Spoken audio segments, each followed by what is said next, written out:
This is the Art of Darkness podcast with Kevin Kautzman. And Abby Lucas. We're a couple of very online writers interested in the dark side of creativity. This show is about art and the people who make it, what it costs them, and what it takes to bring something unique and impactful into the world. On each episode, we examine the life and work of an artist you might think you know. Don't worry, they're all safely dead. We aren't. Find us online at artofdarkpod.com, and please support the show through Patreon or Substack. You get extra stuff. Thank you.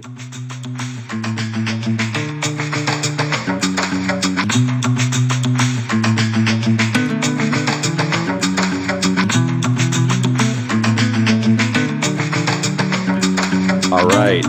You know what time it is. It is time for a very moody, very pessimistic, very fun and exciting core episode. I get to use my philosophy degree, my degree in philosophy from the University of Minnesota. Go Gophers. And of course, I had to get up very early today because the Vikings were playing over in London where Abby lives.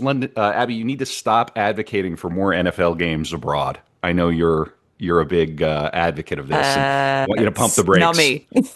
No, not you? Okay. Not me. All right. You're not responsible. What stadium were they playing at? Yours. They played at Tottenham at Hotspurs. Tottenham. Okay. All right. Yeah, they're in your town. And now I realize it's a big town. Yeah. And it's Abby's not personally my stadium. My housemates support Tottenham though. Oh, okay, very good. Well, Abby no longer has controlling interest of the Tottenham Hotspurs. You heard it here first. Of course, today we are going to be covering exhaustively the life and work of Arthur Schopenhauer, and I will do my very best, the great German philosopher, to get through the housekeeping very quickly here so we can get into the episode. Really briefly, a few changes to things. You're going to hear ads on the show now because we're on a podcast network. I hope that you enjoy. Do with it what you will. Skip what you will shall be the whole of the law, as a friend of the pod, Aleister Crowley, would say. We're no longer going to be releasing the core episodes early for patrons. Instead, you get the core episodes ad-free for supporting the pod. Ad-free. Ad-free, so you don't have to skip. No annoying ads, okay? And I'm sure the ads are going to be wonderful. I'm expecting lots of ads for hymns, maybe some gambling, ads. Please gamble responsibly between reading The World is Will and Representation and Schopenhauer's wildly misogynistic essays on women. So just gamble responsibly when you're between reading Schopenhauer and Nietzsche and Hume and Hegel and Kant. And then, in any event, that's the perk. So please, patreon.com/artofdark. Pod. We think this is worth $5 a month. Hopefully you do too if you've listened to more than a few core episodes. We've got some big changes coming up. Somebody else is going to be in the hot seat next year. We're going to announce that next month. We already have next season scheduled, and we've got some really cool ideas. We're expanding the book club for patrons a little bit. We're going to be booking more living writers. I'm talking to some different indie publishers. Mr. Dan Baltic, everyone knows, New Ritual Press. We're going to do an episode with them behind the paywall. So please really do consider supporting the show for ad-free core episodes. For those of you who are not going to join Patreon or Substack anytime soon, you might hear an ad like every hour during a core episode, which I think is fair. What do you think, Abby? It's probably a nice indicator to take a break. Maybe. Hey, Abby, go. Plow on through. Well, no, really. I mean, maybe it will be a nice moment for people to pause and then come back. I do hear from people, wow, 5 hours, that's a lot. And I mean, I say, you realize you have a little stretch, pause. Drink some water. Yeah, right. Go and confess your sins. Go and purchase a poodle. Lots of things you can do. And that, of course, is on brand for Schopenhauer. I'm just going to get into the question. All right. Abby, what do you know about Arthur Schopenhauer? I mean, not really much other than that he's a German philosopher from the 17 and 1800s and that he was not a fan of my kind. Well, he was. He was a fan. I am going to argue that attraction does not make you a fan. You actually have to like women. Okay. I'm really pleased that we're moving away from the anti-Semitism having the fore, and we're really now able to focus on misogyny. Because, yes. And of course, love Jewish people, have very good Jewish friends. But they're the small part of the population. Misogyny, now that that you outnumber us, in fact. It's a very bold position to take, you know. I mean, we're just Hmm. gonna, relegate half of the species, the human race, into the gutter. But we're gonna find out why. Now, in some of the material that I consumed about Schopenhauer. One of the professors, I can't remember his name, it's on YouTube, you'd find it if you looked up Schopenhauer biography, said, now, for most philosophers, we really don't need to talk about the biography too much. It doesn't necessarily inform the work that much per se, though of course I would argue it always does. But this guy was saying, no, with Schopenhauer, you have to know the biography. Oh, okay. It's really There's some important. mother issues or something. Oh, we've got peak mommy issues here. His mother was more famous in his lifetime, than he was Oh, as a writer, as a writer of overachieving mother. as a writer of romances. And Oh, I'm gonna use those as a bit of contrast as Arthur is writing his masterpieces. I think it's on the fourfold root of reason, I think, and then the opus, will and idea, or will and the world is will and idea, or the world is will and representation. It's sometimes translated as representation, sometimes translated as idea. Abby and I today are going to complete the system of German idealism. And Abby's going to get a crash course in Kantian philosophy by way of Plato. oh, It really is yay. all about that. It really is all about that cave, going all the way back to that cave, right? Does the subject create reality? And can we know, and this I believe is a Kantian idea, an idea from Kant, um, ca- we can never know the Ding an sich, the thing in and of itself. I can never, I touch the wall and I am making the touch. The wall, I don't Mhm. touch the wall, I touch my impression of the touch. It, Okay. are you Yeah. with me? Yeah, we Yeah. can never know the purely platonic real. Now, Schopenhauer, if I'm not mistaken, and I fully expect to be, yelled at, you can write me in German at artofdarkpod@gmail.com. Very yelly German if you want, if I get something wrong. There's a lot of nuance here. But I think Schopenhauer tried to he was very good at inverting received philosophy. He was always sort of a perpetual outsider. We're going to get to this fun moment in Berlin where he would schedule, and he was a nobody, up Hmm. against Hegel, who was a rock star. You're familiar with Hegel, the dialectic? Uh, No, I am not. okay. Well, we'll talk a little bit about Hegel, which is very important. Hegel influenced Marx. The Yeah. Okay. Well, this is good. So it's good. There's going to be some 101 stuff here. Very good. But he was at Berlin offering a class, I believe, in the summer term, and he scheduled his lecture at the same time as Hegel. He was an anti-Hegelian. He did not like Hegel at all, and it didn't necessarily work out for him It's there in the moment. philosophy beef. Yes, well, there's a lot of philosophy beef. I don't know if you know about Wittgenstein and Wittgenstein's poker, but there was a Wittgenstein, I think, hit somebody. Maybe it was Hop. I can't remember who he hit, but there. Oh yeah, this gets serious. Yeah, we were talking about the nature of being, Abby. We're talking about the nature of life itself, reality itself. There's going to be beef, and also Schopenhauer. And this is one of the funniest things about one of the finest biographies. And this is another bit that we always do. My two primary sources are this wonderful book, Schopenhauer biography, Cambridge University Press. That's a good school, by Hmm. David E. Cartwright. This is one of the finest biographies that I've read so far for the podcast. It is just wonderful. I don't always read the biographies from A to Z. You can see it's a bit of a doorstopper, but boy, this has just been a treat to read. And then I have the essential Schopenhauer, instead of purchasing the four volume. All the shit. Uh, All the I shit.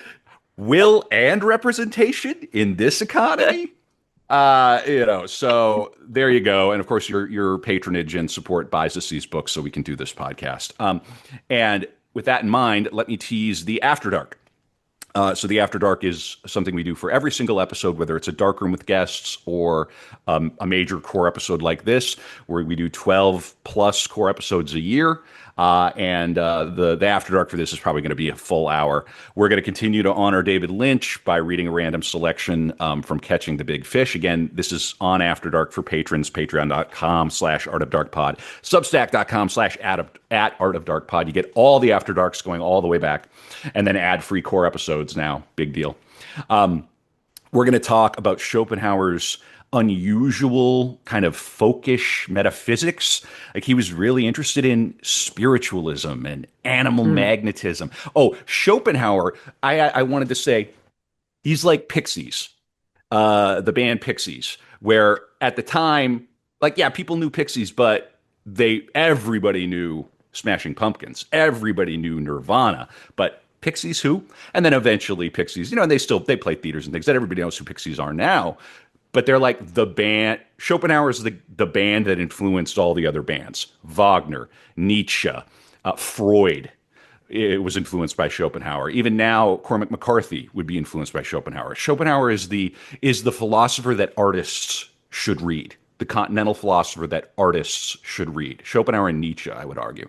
Schopenhauer had a lot to say about the nature of art. We're going to read some of his. We're going to read from his essays. There's one that I really want to read called "On the Inner Nature of Art," which he put out in the second edition of "The World as Will and Idea." So just so you know who you're dealing with here, he's the guy who influenced a lot of other important people who would go on to influence our world. Okay, so Catching the Big Fish, and we're going to talk about his spiritualism, magnetism, and his interest in all that stuff in Berlin. Schopenhauer really, really believed that sex and eroticism and the will were like that.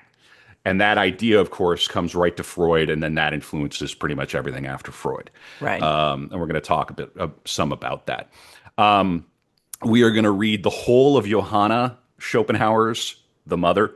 We're going to read her frankly evil letter to her son, to Arthur. Love He's it. named Arthur, I'm sure, because they were Anglophiles to a degree. Schopenhauer was the saddest trust fund kid of all time. He Okay. was so sad, with lots of money, but he did not come upon the money in a happy way, and we'll talk about that. All right. It is funny, this Cartwright fellow for the Schopenhauer biography, he can't help himself. He just, in the first maybe 50 or 60 pages of the book, he really lets you know that Schopenhauer was ugly. He brings it up again and again, and Schopenhauer knew. And I'm just like, okay, you can say it. I'm a close reader. Anybody reading a Schopenhauer biography is probably a close reader. I don't need to hear it 4 times. But it is germane, and I'm teasing a bit. But Schopenhauer may be among the ugliest figures we've covered so far. Burroughs was pretty, yeah, in any case. All right. So we're also going to read the whole of that letter, and the letter starts like this. Begins with this wonderful paragraph. You are not an evil human. You are not without intellect and education. You have everything that could make you a credit to human society. Moreover, I am acquainted with your heart and know that few are better, but you are nevertheless irritating and unbearable, and I consider it most difficult to live with you. That's the start of the letter. Wow. We'll read more. Yeah. Mother and son were at ends.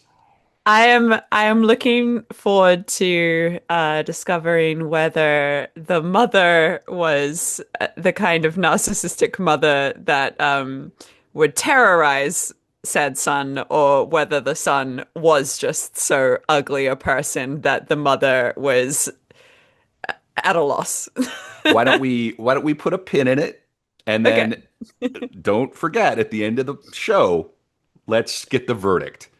Was Okay. the mother the problem, or was Arthur the problem, or maybe it was a 50-50 or 40-60 split? We'll figure it out, okay? To be honest, I haven't made that judgment. I was sort of Ah, hoping. I'm glad you brought it up. I'm very happy to be doing this episode with you, Abby, because we do have a bit of a battle of the sexes thing going on here throughout the entire biography. And then we're going to read I'm going to read his infamous essay on women.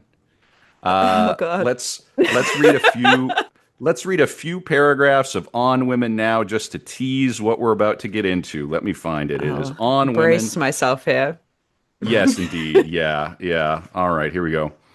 The true praise of women is, in my opinion, better expressed by Etienne de Joy's few words than by Schiller's well-considered poem Würde der Frauen, which produces its effect by means of antithesis and contrast. Joy says, without women, the beginning of our life would be cut off from help, the middle from pleasures, and the end from consolation. The same thing is expressed more pathetically, by which he means with pathos, by Byron Mm-hmm. in his Sardanapalus. Oh, there's some Greek in here. The book that would make Uh-huh. him famous later in life. It Peregrina and Perlipomena. It's Greek. It's just like, oh yeah, that's a hit. That's some airport reading. It literally means like, It's it. all Greek to you. Oh, dude. Oh. Parlipomena, something. I don't know. In any case, I was not classically educated, though I have studied Latin. The very first, and this is from Byron. The very first of human life must spring from a woman's breast. Your first small words are taught you from her lips. Your first tears quenched by her, and your last sighs, too often breathed out in a woman's hearing, when men have shrunk from the ignoble care of watching the last hour of him who led them. Both express the right point of view for the value of women. One more, just to give a little taste. The sight of the female form tells us that woman is not destined for great work, either intellectual or physical. There you go. Well, and of course, I take no, Tell that to all the major universities. well, right, right. And even on our podcast, I mean, of course, we've covered some extraordinary women on the show, and we have, you're preparing one right now, aren't you, Abby? Hmm. Who are you doing next? That my next subject is Merata Mita, the very first indigenous female filmmaker. Brilliant. All right. And again, we laugh. Retweets are not endorsements. And of course, it's a different time. And he had very good reason to be misogynistic. He was ugly. He had a horrible relationship with his mother. And Hey, he- if you're ugly, just be funny. Funny sure, gets you a sure. long way. That is true. I'm having a hard time imagining Schopenhauer having some laughs. You're going to see why. I mean, this guy was Okay. his whole thing is that life is suffering. Life is suffering, and the overcoming of the will to desire is the most transcendent thing we can do, to kill our own desiring. But we also have to accept that we are willing creatures. We will always. He was influenced by Eastern philosophy. He was one of the first major philosophers of the West to bring in the Upanishads from India, and then Buddhism. Hmm. And it comes to us sort of through him, in part. So we'll talk about it. All right. We're going to have another book club date this year before we announce the 2026 book club, and then we'll get into the biography. I'm covering my last subject for the year is the great American playwright, the only American playwright thus far to win the Nobel Prize, the great Eugene O'Neill. And for book club, we're having people watch and or read The Iceman Cometh, which is his great play about a bunch of hopeless alcoholics drinking themselves to death in a bar and thinking about what might have been and what could be. Very good play. November 15th, 1 p.m. U.S. Central. Join us if you care to, or if you're a patron, listen back. All right, let's get into it. All right. Whew. Okay. Arthur Schopenhauer was born on the 22nd of February, 1788 in Danzig, now Gdansk in Poland, to wealthy merchant Heinrich Floris Schopenhauer and novelist-to-be Johanna Schopenhauer. They were cosmopolitan. They had a Protestant background. They were for the French Revolution, and he was a merchant, a wealthy merchant. Hmm. And boy, they wanted Arthur, their only son. He would have a sister who was born later. Boy, they wanted Arthur to take over that business. Right. Boy, they didn't want a sensitive young man who wanted to read the Upanishads and talk about Plato and Kant. They wanted a No. merchant. How do you think Arthur felt about mercantilism, being a merchant, Probably not accounting? great. Not great. Really, really suffered. All right. Well, and he was a Pisces, so Oh, emotional. okay. There you Yeah. are. Okay, this is good. That's very helpful. All right. So, and this is from the Cartwright biography. Arthur's birthplace had been populated by Schopenhauer since the late 17th century. His great grandfather, Johann Schopenhauer, was a successful merchant, as was his son, Arthur's paternal grandfather, Andreas, who was also an art dealer and the owner of an impressive collection of paintings, money. Mhm. Upper middle class, solid, maybe even actually wealthy, wealth, real, real money. There's a bit, I'm not going to touch on it too much, but where they meet Lord Nelson. They're moving Okay. in circles like that. They'll meet the emperor or whatever. They're not nobility, but they're that modern They class of know people that we have statues of. correct. Yes, and I'm sure Schopenhauer now has statues as well. Um, Arthur's paternal grandmother, Anna Renata, was the daughter of a Dutch merchant and ship owner. We have to get on our hands and knees every day and thank the Dutch for capitalism. Thank you.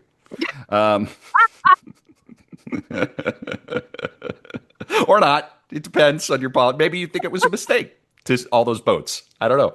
It's some people in the Congo might Yeah, have right. Yeah, there's a things different. to That's a different say. podcast. It's a different. This is a different podcast. We're huge in Cuba. So he's the daughter of a Dutch merchant and ship owner, Hendrik Sersmans, who had come to Danzig, serving as the Dutch minister resident of the region from 54 to 75. So I think like an ambassador. Mhm. So this is the type of family little Arthur comes from. Schopenhauer's paternal grandparents were prolific. Anna Renata gave birth 15 times. Oh. Well, you know how you get to Carnegie Hall? Practice. Uh-huh. But several of her offspring possessed the wisdom of Lessing's son. Of the 11 children who lived past the first 2 days, that back when, there were six Yeah. sons and 5 daughters. Two of the sons died young, and two more made it into middle age. Arthur's uncle and godfather, Johann Friedrich, not going to roll all my R's here, died at the age of Hmm. 45 in a lot of cheese for breakfast here, in 1794. And Karl Gottfried, who also became Heinrich Floris's business partner, died at the age of 34 in 1795. Life was hard then, Mm. only even with money. Only Heinrich Floris, who was born in 1747, and his youngest brother, Michael Andreas, lived into their 50s. The fate, however, of the 5 daughters was even worse. Only Maria Renata survived into adulthood. She married a merchant.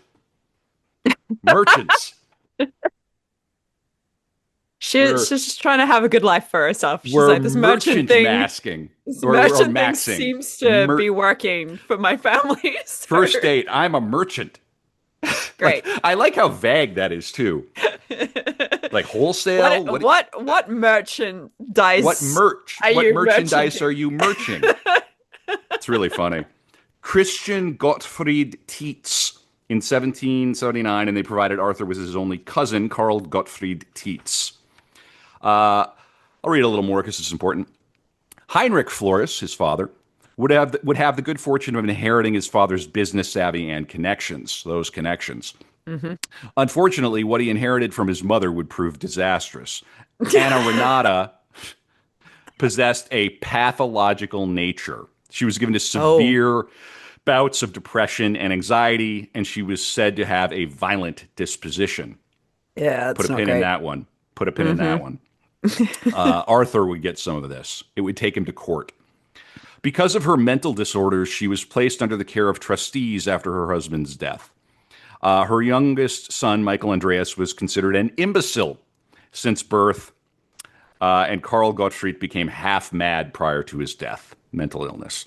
Heinrich Mm. Floris would also show increasingly odd behavior as he matured. His depression, anxiety, and tendency toward violent verbal outbursts all seem to have their roots in the Dutch side of the family. Ar- Arthur would recognize his own tendencies toward depression, anxiety, and melancholy as descending from his father. Don't we all do this, though? Don't we?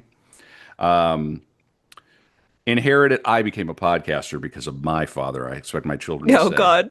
Or I will never do radio because of my father. In, Where I'm gonna inherited, become a merchant. they're looking for a costume, yeah. Merchant. Inherited from my father is the anxiety which I myself curse and combat with all the force of my will. And will means a lot to Schopenhauer.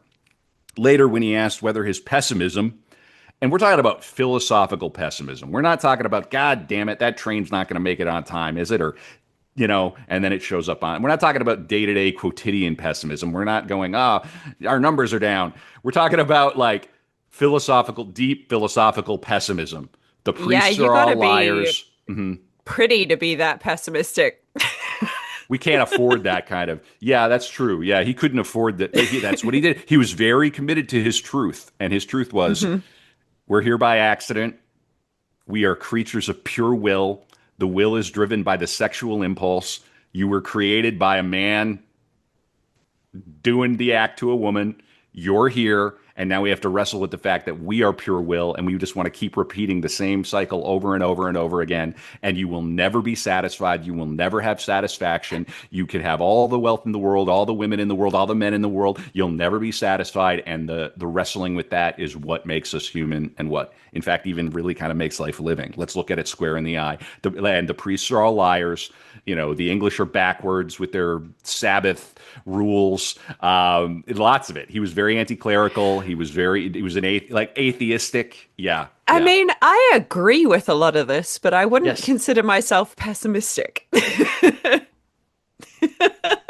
Right. That's why I am sort of couching what I'm saying here because it's philosophical pessimism. So you could be a Hmm. philosophical pessimist and say, but damn it, I'm gonna overcome this life. Yeah. That's Nietzsche to a degree The is sun is very much shining that. today. The sun is shining. I'm alive now. Yeah. There is a joy in this sort of extreme confrontation with the the state we find ourselves in. Hmm.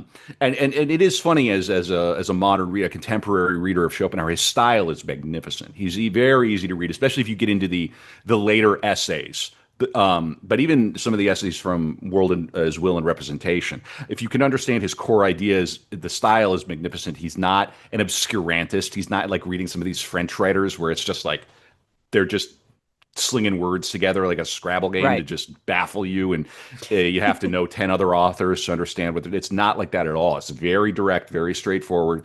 If you have a basic training in philosophy, you should be able to understand most of what he's saying, and then he'll say these things that really pertain to day-to-day life about things like sex, love, beauty, art, but then you'll come across on women and you'll be like, damn, Uh-oh. whoa, same guy. It's like shit, man.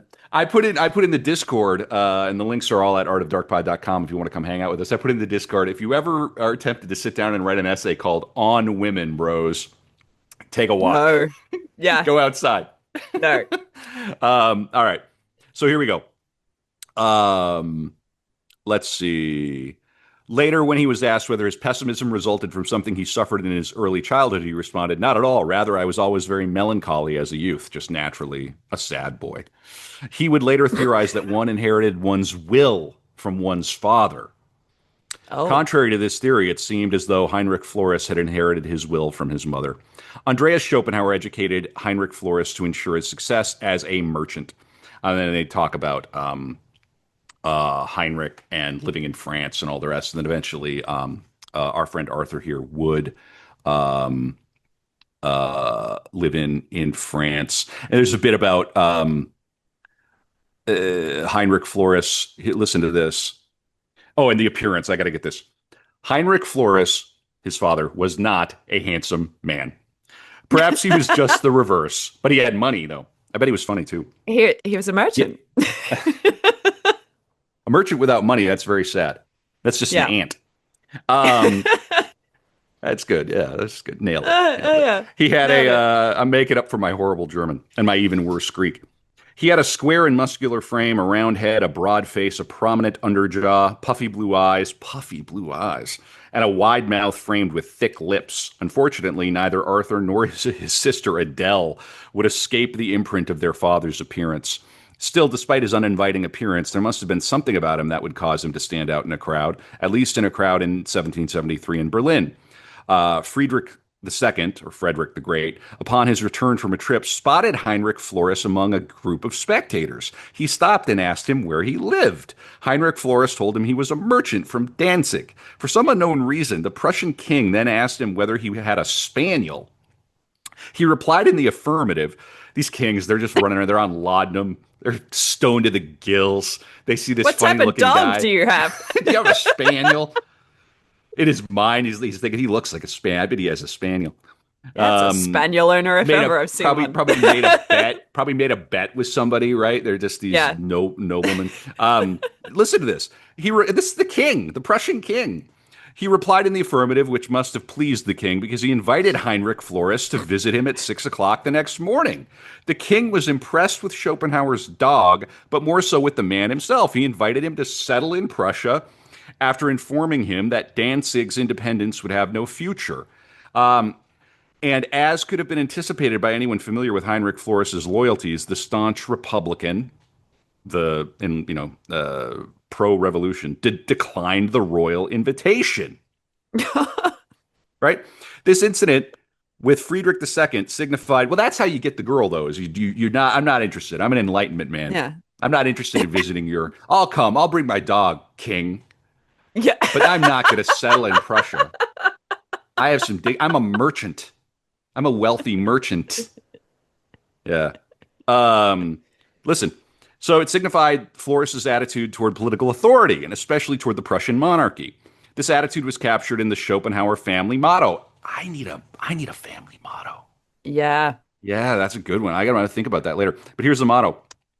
Point de bonheur sans liberté. Without liberty, there can be no happiness. So that's the people we're dealing with here. Yeah. Okay, let's read a little bit about his mother. This is Johanna's mother. Okay, but let me read some. Johanna's mother, Elizabeth née Lehmann, was the daughter of a merchant and druggist. That's a great combo. You Druggist. got money, druggist. You got a pharmacist. Okay. Yeah. What did you think it was? No, that's what I assumed it was, but I was just like, that sounds like slang to me. I love it. I think druggist is better than pharmacist. Druggist? Georg Lehmann and Susanna Concordia Lehmann née Neumann. Arthur's maternal grandparents were less prolific than his paternal grandparents, but they were more successful at raising their children into adulthood. What is real wealth?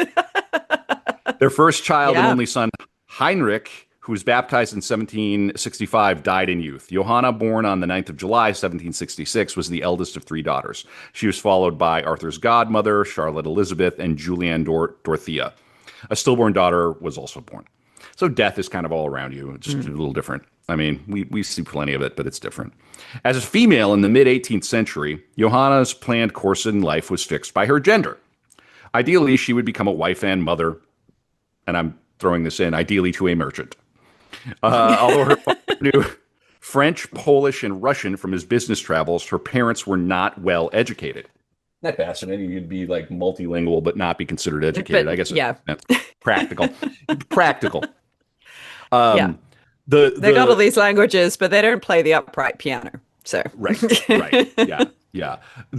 Or they don't know Latin or Greek would be really the breaking point. Or French. French would be very important for the educated at this point.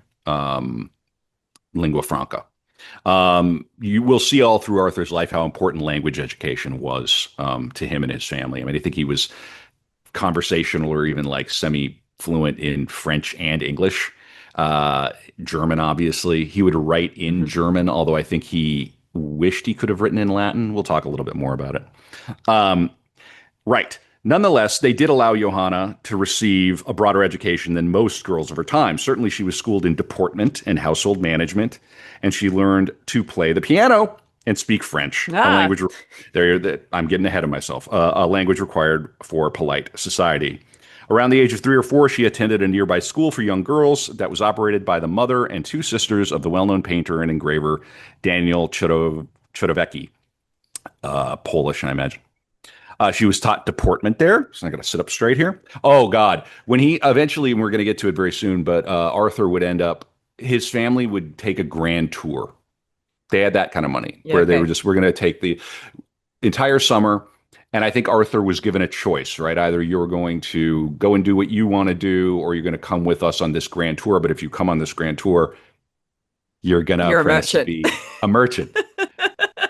And at one point, they dump him at a boarding school during the summer in England. And his father is just becomes obsessed with his, and his mother both just become obsessed with the way he slouches Hmm. and then his penmanship.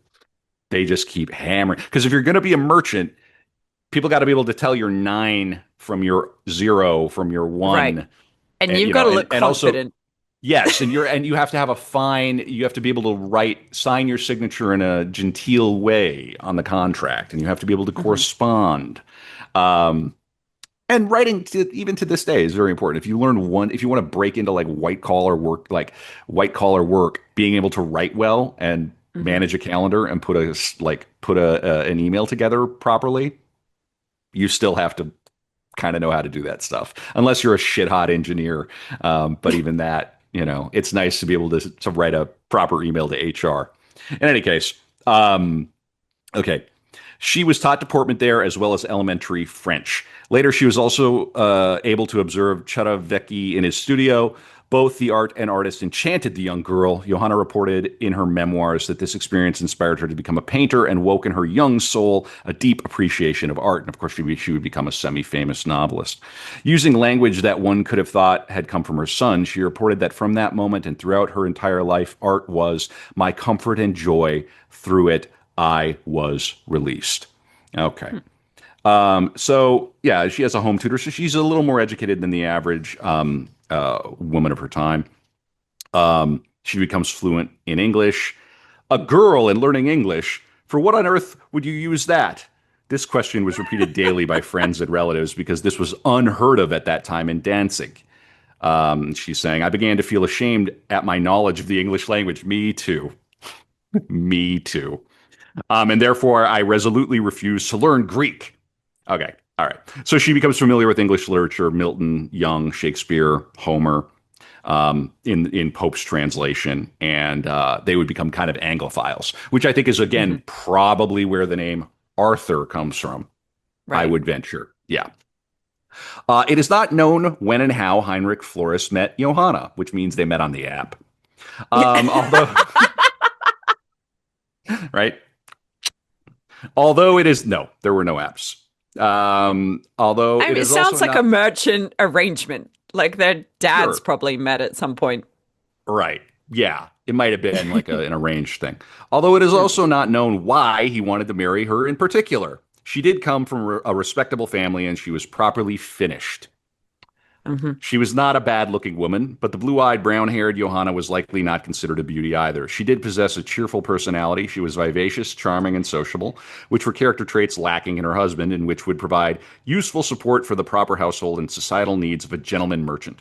Johanna also shared her future husband's Republican ideals and his Anglophilia, and like him, she spoke French and English. Um, Well, when it Heinrich, sounds like they were in each other's league then. yeah, it seems like a Yeah. good match. Yeah. Yeah. Yeah, they produced the saddest trust fund kid of all time, but that's not their I mean, fault everyone necessarily. makes mistakes. I mean, you have the mental illness on the Dutch side of the family. Hmm. Yeah. When Heinrich Flores approached Christian Troziner, nailed it, for permission to propose marriage to Johanna, as was traditional and customary, and you should still do that, by Hmm. the way. The entire family was surprised. Her parents, of course, were flattered that a rich patrician wanted to marry one of their daughters. You don't tip your hand. No. Oh yes, of course. This is why her family were not as successful as his Right. family because they were not valuing their own merchandise. They did. Oh dear, Abby, you said it. You said it. I didn't say it. Who's the misogynist now? This is this no. Okay. Johanna claimed that her parents did not pressure her into marriage and it was simply up to her to decide whether to accept the proposal, which she did. Although she also noted that she did not feel ardent love for Heinrich Flores and he did not expect it. Oof. Oh my Arthur would God. later, merchant love. Arthur would later love in a spreadsheet, love between the Hmm. spreadsheets. Arthur would later account for the lack of his mother's passion in his highly misogynistic essay on women. Oh wow, we're gonna get to his eventual idea of what a good marriage would look like. I should have saved it for the After Dark, but I'm gonna put it on main because it's so telling. Have you ever heard of? We've heard of monogamy, right? Hmm. Right. We've heard of serial monogamy. We've heard of Hmm. polygamy. We've heard of Hmm. polyandry. We've heard of polygyny. Have you ever heard of tetragamy? Tetragamy. Oh, yeah. Stick around for the exposition on tetragamy and the Oh. ideal marriage arrangement that Arthur would concoct. I'm teasing it. It's coming. In any case, uh, women, he claimed, are passionately attracted to young, strong, and handsome men, an unconscious expression of the will of the species that ensures the healthy propagation of humankind.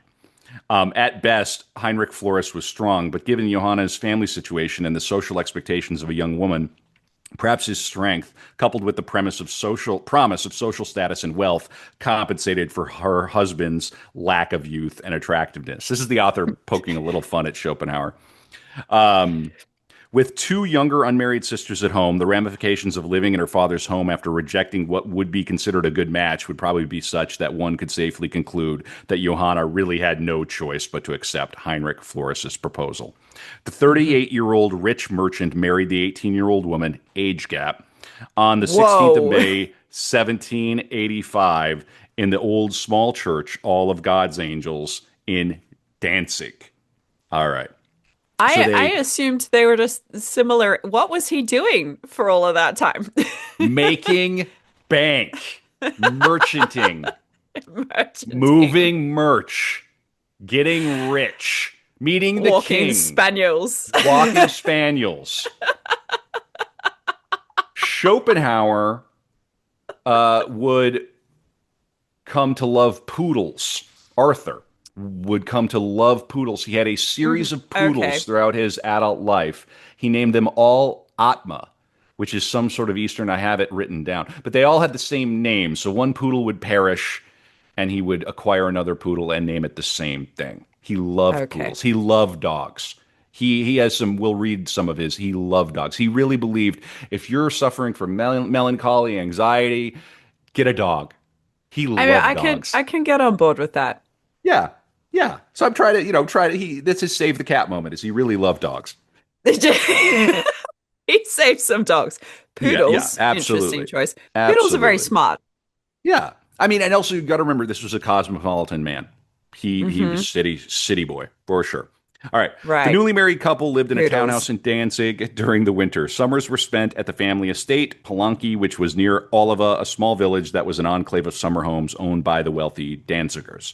Oliva was located about 4 miles northwest of Danzig, back when like 4 miles out of the city was the country. Their house Hmm. was no suburbs. Their house was replete, as Johanna described it, with every English comfort. She enjoyed the beauty and pastoral charm of the setting, the English garden, the small lake with a boat, the eight pet lambs, each of which wore a bell set to ring in a different octave.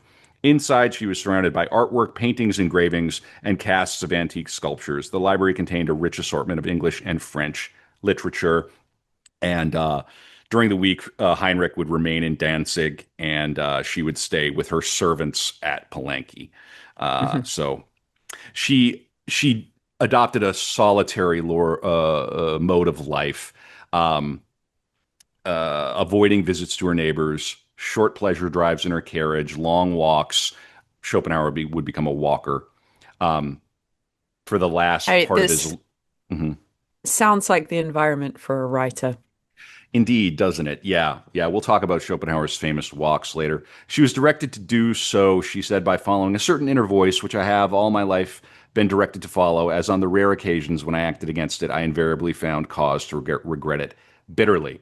Although there's no record regarding the function of Johanna's daemon concerning the inner voice, Heinrich Floris's marriage proposal, it appears to have set a theme for her relationship to her husband, that of behaving in a way that would serve her husband's will.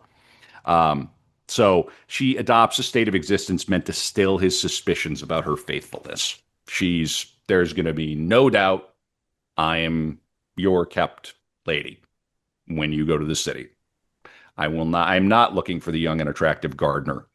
I am a I'm respect. just gonna conjure him in my brain and write books about it. We're going to come up to it. Yeah. Um, yeah. And so he would return with guests on the weekend. And, I mean, other members of the British colony who were business associates of Heinrich would frequent the home.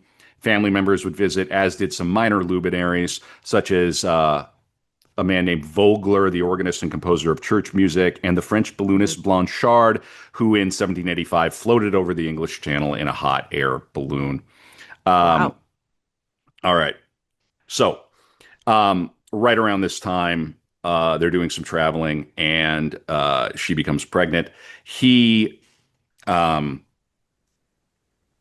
he wanted Arthur to be born in England, but it did not happen. He ended up being born, I believe, back in Danzig. Okay, so For the now Arthur is on. citizenship?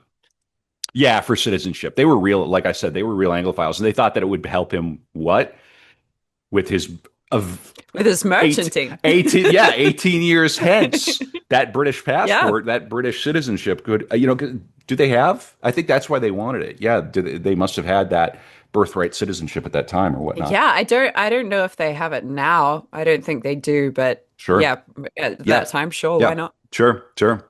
Cool. Yeah, that was so important to him is because this merchanting, it's all about contacts. I'm sure it's all wholesale. I mean, Yeah. when you say merchant, this isn't And like this guy. It's not a guy sitting behind like a counter. family collection of like I got a son who can merchant in these places. I've got this part covered. I've got my father's contacts that I've inherited. Exactly. Right. He just hands you his LinkedIn account and you're set. Okay, so I'm going to read a little bit because they moved to Hamburg. Okay. There's some, and I'm going to avoid. Um, okay. The city council unanimously passed a resolution to place Danzig under Prussian sovereignty on the 11th of March, 1793. Because I think Danzig was like a free city. It was like Free City Danzig or something. I'm Right. trying to avoid getting too much into the weeds of the politics here because Napoleon's on the scene. It's Prussia. It's all this. They are moved around and there's war Got and it. threats of war. It's all kind of happening in the Borders background. moving. Yeah, at one point Arthur leaves. I think maybe Berlin because there's no way in hell he's going to be a soldier. No way. He like the extent of his participation is that he buys a friend of his the equipment and then he leaves. He's out. Um, uh, but because they're staunch Republicans, they Mhm. resolve to leave Danzig. We're out. Um, Arthur claimed to have paid an even greater cost. The family lost 1/10 of their wealth to taxes. Um, but 1/10 for a family like that, they're still going to make it. Mm. Later, they would have even more trouble. We'll talk about it. Claimed to have paid an even greater cost through his lifelong sense of homelessness. Schopenhauer felt homeless. Right. So for all of this In the cosmopolitanism, bigger sense of the word, not necessarily I am derelict and on the streets. no, homeless in the sense that I don't have a city. I Sure. am not. And for a European of that time, that's pretty devastating. Yeah. And it even is now to this day. Well, you call yourself a Londoner, Abby. You're one of the most Londony Londoners I know, right? You're a Yeah. Londoner. Yeah, you Yeah. tell that to Nigel Farage. Okay. Well, let's okay. Pump the brakes. Pump the brakes. Different show. That's for the show down by the docks. But you know what I'm saying, right? When you Yeah. find that place, like I found that in here in St. Paul. I'm a Mhm. St. Paulite. This is my home. And but if you don't have that, and I felt that way for a long time, certainly. And I think a lot of people now, even more now, do. The world was a lot slower then, right? They could get around. There Mm. were means, especially if you had wealth. But I mean, damn, back in the day, there were people that wouldn't go. They'd lived their entire lives, even before, a little before this, but they'd lived their entire lives within 20 miles, 30 miles of their Yeah. home. In their farm, they'd go into the city like once a year. I mean, it was a very, very different time. People were much more rooted, and his cosmopolitanism to him was a source of agony, and I think that's Hmm. interesting. There's a chapter we come up to where he's like, "Ich bin kein Berliner." I am, I am not a I'm a Berliner. donut. Yeah, no, no, no. Yeah, right. And then our president who they assassinated, ich bin ein Berliner. Yeah. Yeah, yeah, genau. Okay. All right. So the Schopenhauers retreated to Hamburg. It is not known why they did not relocate to London. Heinrich Florus scouted it twice for that purpose, and he had various acquaintances and trading partners there. Hamburg, however, was a logical choice for a merchant with Republican sensibilities. As Danzig once been, it was a free Hanseatic city. Hanseatic, about the Hanseatic League? Do you know about this? No. You ever heard of that, about that? Okay, I'm going to open it up, and we're just going to read about the Hanseatic League real quick because it's important. I'm just going to read the overview that Google spits out. It was a medieval commercial and defensive confederation of merchant guilds and market towns in northwestern and central Europe, active from the 13th to the 17th century. It aimed to create a safe pan-European trade network by providing protection against pirates and robbers, especially establishing monopolies in certain trades and securing favorable trade conditions and privileges for its members. Led by key cities like Lübeck, it was powerful but loosely aligned. It was a powerful but loosely aligned group that declined with the rise of national navies and global trade in the 15th and 16th centuries, eventually dissolving by the 17th century. It's a good. So it's This like is a an good. early EEC, What is the EEC? the European Economic Community. It Sure, was before the EU. right, and it's sort of all along the northern coast of Central Europe over into like Flanders, and then all the way over into sort of like Germany, Poland, toward Lithuania, and so these were free cities that were trading posts, and of course, proximity to the ocean, was really important. So you got the main route was London, Bruges, in Bruges, Köln, Göttingen. Well, Göttingen is where he studied. That's not part of the league. Hamburg, Lubeck, Danzig, etc. Okay, you got the idea. Hmm. All the way to Novgorod in Russia. So there's a trade route along the northern sea there, to your east. All right. Okay. Good. Good. All right. Hmm. Little detour. All right. It was also a seaport with a trading pattern much like that of Danzig. But more importantly, it appeared to be secure from Prussian aggression because its autonomy was protected by the Netherlands and England. Like Hong Kong used to be, like a town like Right. that. Yeah, you with me? And it had Hmm. strong trading ties to France. Hamburg was also a no nonsense, practical merchant's town in which Heinrich Florus could feel at home, although it lacked the cosmopolitanism of Danzig. Hamburg would be the location of most of Arthur's development through his 18 years and his experiences there, as well as his 2 years in France and 2 years on a European pleasure tour, would shape his character and attitudes in fundamental ways. It would be the city in which his only other sibling was born, Adele, his sister. It would also be a place where his mother would cultivate and hone her skills as a hostess, which she would later employ with great success in Weimar. All right. So they rented an apartment at Neuerweg 76, 76, which means the new way. And then the writer here points out a curious name for a street in the Altstadt, the old city. So the old city has a street called the New Way. Okay. Hmm. After 3 years of hard work and concentrated effort, Heinrich Florus reestablished his business. Although it never achieved the same success as its predecessor in Danzig, it prospered sufficiently to allow the Schopenhauers to buy a new home in the affluent part of town. The compound at Neuer, I want a compound. Neuer Vandram, they have compound money. 92 housed both the business and the family's living quarters. The rear of the structure backed up to the canal, which eased the receiving and shipping of commodities. So he's doing this merchanting out of the house. I mean, like out of their Hmm. compound. That's what they do.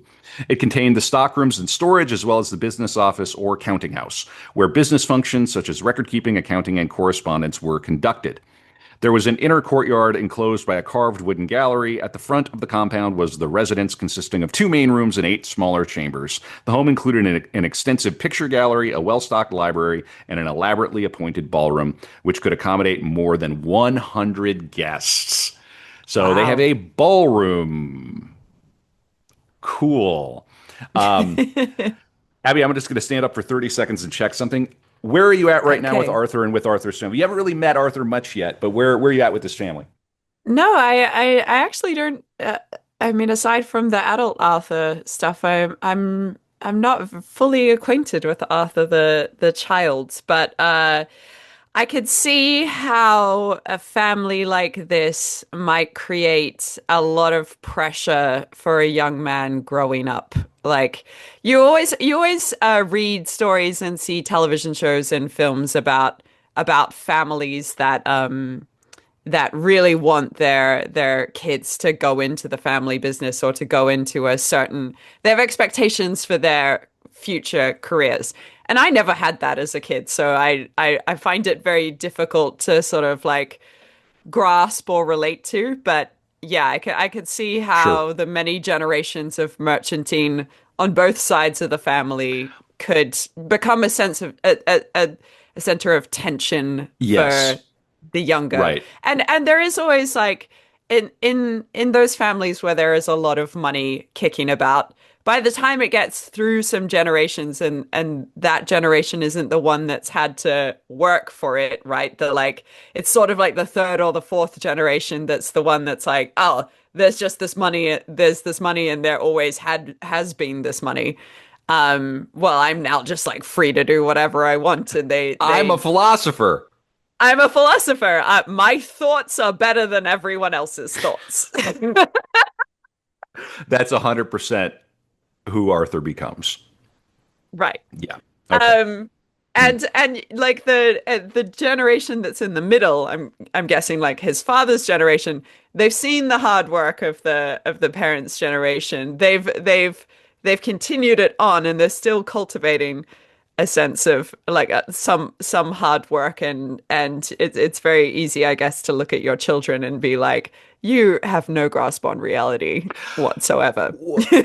And then you make the mistake of bargaining with him because this is what we notice their tactic is they're always negotiating with him like it's a Right. business deal, like they're merchanting with their son, that We can doesn't. only merchant. Yeah, That's all we that know. merchant as verb, and taking him on this grand tour, showing him the world. The money is Yeah. there. And it's just like a better way to do it may have been to be, if you really wanted him to be a merchant, taking him on that grand tour as a bargain, as like part of the deal. Again, of course, the father in the back of his mind is like, well, he needs to know London. He needs to have French. He has French. He Right. needs more English. The back of the father's mind is like maneuvering and manipulating. And you can tell he's got his spreadsheet open about his son, and Hmm. it's not, if somebody's not predisposed to that style, it's going to create a lot of agony. And I think that's what happens. And in fact, I know that's what happens with Arthur. So we'll cover it just a little bit to give you an idea of like the type of society they're moving in. Later, Johanna would host Goethe, Oh, which would be like, that would be like hosting Shakespeare. right. Goethe is their Shakespeare. Or he's our German language Shakespeare, I should say. Like that level of importance. And he would work with Goethe. So just again, but that comes a Mm. little later. The Schopenhauer's new address placed them in proximity to Hamburg's merchant elite.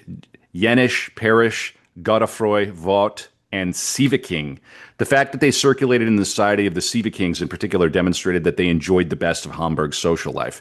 Georg Heinrich Sieveking, Hamburg's Rothschild, was among the most influential men in northern Germany. His wife Johanna Hanchen was the daughter of the polymath Dr. Johann Albert Heinrich Reimarus. Sieveking was an unabashed admirer of the French Revolution, perhaps even more so than his fellow Hamburgers. I'm hungry. Of course, as with his contemporaries, I had to turn off the oven. I had left it on. I'm making sausages like a good kraut. Oh, Yeah. Of course, as with his contemporaries, his support diminished as the revolution played out to terror. Like a lot of people, the same thing happened with the Soviet Union, where everybody was just all about the Soviet Union and communism until the Gulag Archipelago came out, and it was sort of mm, revealed like, wait a minute, this isn't this isn't what Marx was talking about. This is something right. else, something very ugly, very similar with the French Revolution. Hmm. In 1796, he spearheaded a delegation to Paris, and he managed to overcome significant business and political problems between France and Hamburg. An act that earned widespread praise and erased some of the suspicion that he was a Jacobin. And as was expected of a man of his station, he sponsored scholars and artists and supported French emigres and Hamburg's poor. And because of this, they're moving with not just the rich merchants, they're moving with artists too, right? So there, Arthur, who never mentioned any personal interaction with Klopstock, a very famous poet of the time, something he was inclined to do with any well-known person whose life intersected with his own. He loved dropping names. Would later recommend him, along with Christoph Martin Wieland, Goethe, and Friedrich Schiller, to contemporary ink slingers as models for the proper use of the German language. Okay, so I think we've got an idea of sort of the world that he's being born into. Hmm. He ends up being sent to France, and he has a major sort of time in France. Adele is born in 1979. And so let's see how many years after. Oh, 1979. That's wrong. Sorry. Yeah, oh, yeah. Episodes. There's so many moving parts. 1797. Right. 17. That's an easy mistake to make. 1797. So she was born 9 years after he was. So they were not. They were Okay. Protestants. They were taking it nice and slow, and he was busy. He was busy making merching. He was busy merchanting. They had a lot of Um, traveling to do. yeah, a lot of traveling to do, and of course they did not love each other. Well, I suppose we should have another yes. All right.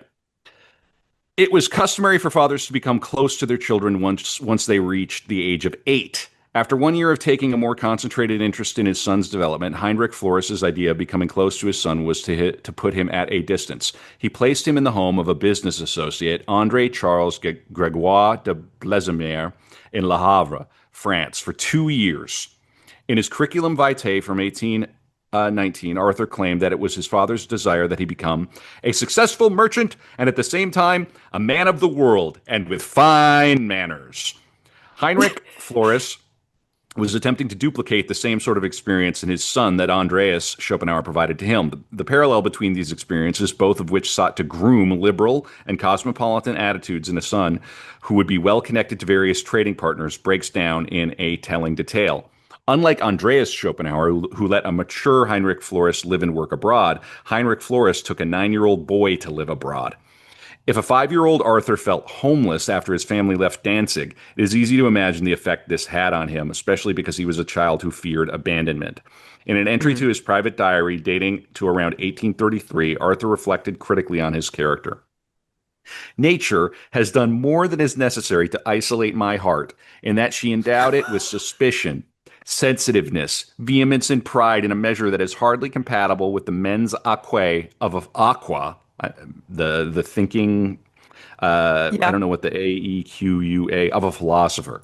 Um, but after noting the conflict between his character and the equanimity of a philosopher, he notes an example of the terrible grip of anxiety which he attributes to an inheritance from his father. I'm looking that up because I want to know what that means.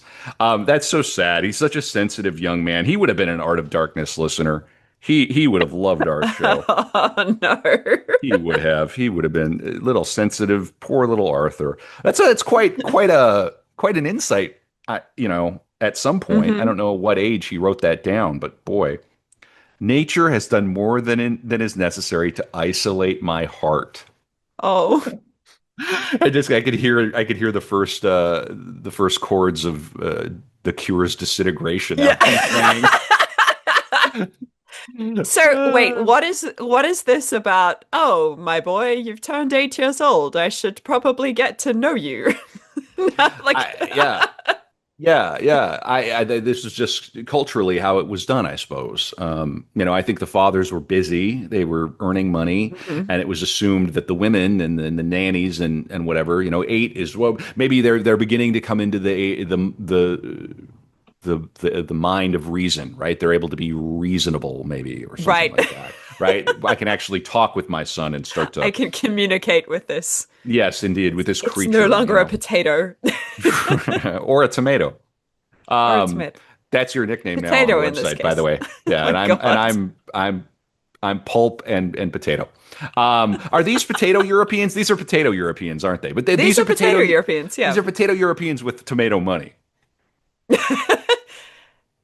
Yeah. Okay. So mens aqua is Latin for a calm, steady, and even mind. Okay. Okay. Okay. There you go. So now we know. I felt like we got it in context. I just Hmm. didn't know. Yeah. All right. So let's see. So and this is Arthur, even as a 6-year-old child, my parents returning home one evening from a walk found me in the depths of despair since I suddenly imagined myself to be forever abandoned by them. Aw. Oh, Given Schopenhauer's youthful experiences of being raised by parents who failed to express love between one another, it may be the case that Schopenhauer's observation is one of mistaken causality. It was likely that his early family life colored his character as much as did his nature. Father and son set out for France shortly after the birth of Arthur's only sibling, a sister named Louise Adelaide Lavinia Adele, who was born on the 12th of June, 1797. hmm. Arthur was unable to recall 52 years later whether Adele was born in June or July, although he claimed to this day, I still have a lively recollection of her birth. Heinrich Floris's decision to take Arthur to France 1 month after the birth of his daughter allowed him to escape the hectic household scene. When's your due date? I'm going to France. I'm getting The out of boy here. is 8. Heinrich, We're going. we're going for cigarettes. I have merchanting to do in Le Havre. Heinrich Floris's decision to take, yeah, okay, I already read that, and to free Johanna from the demands of both a young son and an infant. So there's something. Yeah. I'm taking the boy, It's a little tit for Johanna. tat there. I know Yeah. you don't love me. I'm taking the boy. I'm sure it was much more civil, less abrupt. And he enjoyed travel, obviously. They did have a maid named Sophie. Hmm. It was also a time of relative political tranquility, and Heinrich exploited the end of the First Coalition War, which had ended earlier that year because Northern Germany once more was in a state of neutrality. After spending 2 weeks sightseeing in Paris and meeting with business associates, Floris left Arthur with the Gregoire family, in whose home he experienced an intimacy that was lacking in his own. They treated him as a second son. He had a good experience here. Their first That's son, nice. Jean Antheme, who was approximately 1 year older than Arthur, became his friend to the point where I think they would frequent whorehouses together many years later. Oh, that Yeah, type of years friend. later. Yeah, yeah, that like a brother. Yeah, many years later. Oh, this is another thing. And I know it's maybe inappropriate. We got a little innocent little Chopey here right now, but Schopenhauer would become a lifelong frequenter of those places, Yeah, I bet he for was. sure. Yeah, indeed. Yeah. Um, he ends up he ends up in Italy, and he's very much later in life, and he's very proud of his. He knows all the tricks to avoid getting venereal disease. He's very proud of that. Although it is probable that he would end up with syphilis at some point, but he got it treated. Okay. Um, okay. As a youth, Antheme possessed a kindred soul. Years later, as they lay down to rest one day during a hike in an oak forest near Trittau in Holstein, Arthur began brooding about the wretchedness of life. It is so short, frail, and transitory, Arthur averred, and it does not even pay to trouble oneself by trying to undertake anything that requires great effort. So, Arthur would fucking love Brooklyn. Arthur would fit in Brooklyn like crazy. He'd DJ. He'd be DJing in Brooklyn. Oh my God. He'd be on ketamine.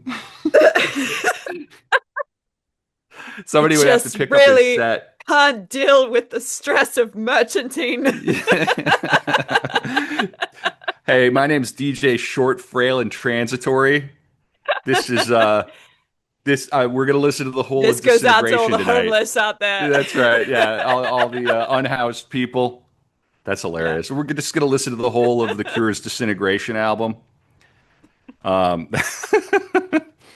Anthony replied that he knew all of that, while adding that he had to become a merchant, which seemed to him completely stupid and useless. All right. So uh, he would learn so much French that he spoke fluent French. Mhm. Um, Arthur would report that he had to relearn German. That's how immersed in the French that he came. He Right. was brilliant. He was obviously a genius. In the nurturing atmosphere of the Gregoire's home, Arthur was also encouraged to develop his sensitivities to the suffering of others. Later, the ideals of religious tolerance and compassion for the misfortune of others would be reinforced by a school that he ended up going to. He would end up at a school, Dr. Runge, a very progressive school, and that would end up being very high contrast to the English school that he would end up, the boarding school he would end up attending, which he thought was completely backwards Hmm. and barbaric. Well, yeah, English boarding schools, we learned in the last episode, are Yes. like probably worse at that time. Yeah. So this Anthony fellow would kind of reappear throughout Arthur's life, on and off until 1845. He traveled to Hamburg in May of 1806. He wanted to continue to prepare for his business career by learning Hmm. German. Um, so he wanted to stay with the Schopenhauers, but we'll see, that did not happen. Um, okay. Besides lamenting their apparent fates in the forest of Trittau, with Antheme not escaping his completely stupid and useless merchant's destiny, the two brothers engaged in activities common to young men of their social status. They attended balls. I don't want to give the impression that Schopenhauer was like a basement dwelling incel. He was an incel, but he was not a basement dwelling incel. I mean, and No, he he paid was for a it. ballroom dwelling He incel. was a ballroom dwelling incel. That's great. That's our target demographic here on Art of Darkness. Um, the two brothers engaged in activities. Okay, they attended balls and parties, went to the theater. He loved theater. And tried to seduce women of lower social status, Oh namely my God. chorus girls, actresses, and No. maids. Occasionally, they even paid for their pleasures. Schopenhauer, whose philosophy was colored and shaped deeply through his reflections on his own experiences, would finally muster the nerve much later, and we're going to read from this, in 1844 to include his masterful, daring, and at times ludicrous essay, The Metaphysics of Sexual Love, in the second edition of The World as Will and Representation. And that is often, if you're looking for that, you want to look up the metaphysics of love, because in the English translations, they leave out sexual because we're a bunch of prudes, apparently. Writing without a philosophical because nothing changes. Predecessor to either build upon or refute, and stressing the omnipresence of sexuality in human affairs well before Sigmund Freud, he notes his ambivalence to the role of Eros in his own life. Before I read this, there's a footnote I need to read. Anthony wrote Arthur, remembering how they enjoyed the embraces of an industrious whore during his time in Hamburg. So that's very funny. So it sounds like they may have been. Industrious. Yes, yeah, yeah. She was. Well, I think the joke is that they enjoyed the embraces. Do you remember tetragamy? We're going to come back to Yeah. Oh, this. yeah. Yeah. Okay, okay. That's an idea of what Uh-huh. that's an idea of what tetragamy is. Okay, all right. And here's Arthur. Next to love of life, sexual impulse, shows itself Hmm. here as the strangest and most active of all motives, and incessantly lays claim to half the powers and thoughts of the younger portion of humankind. It is the ultimate goal of almost all human effort.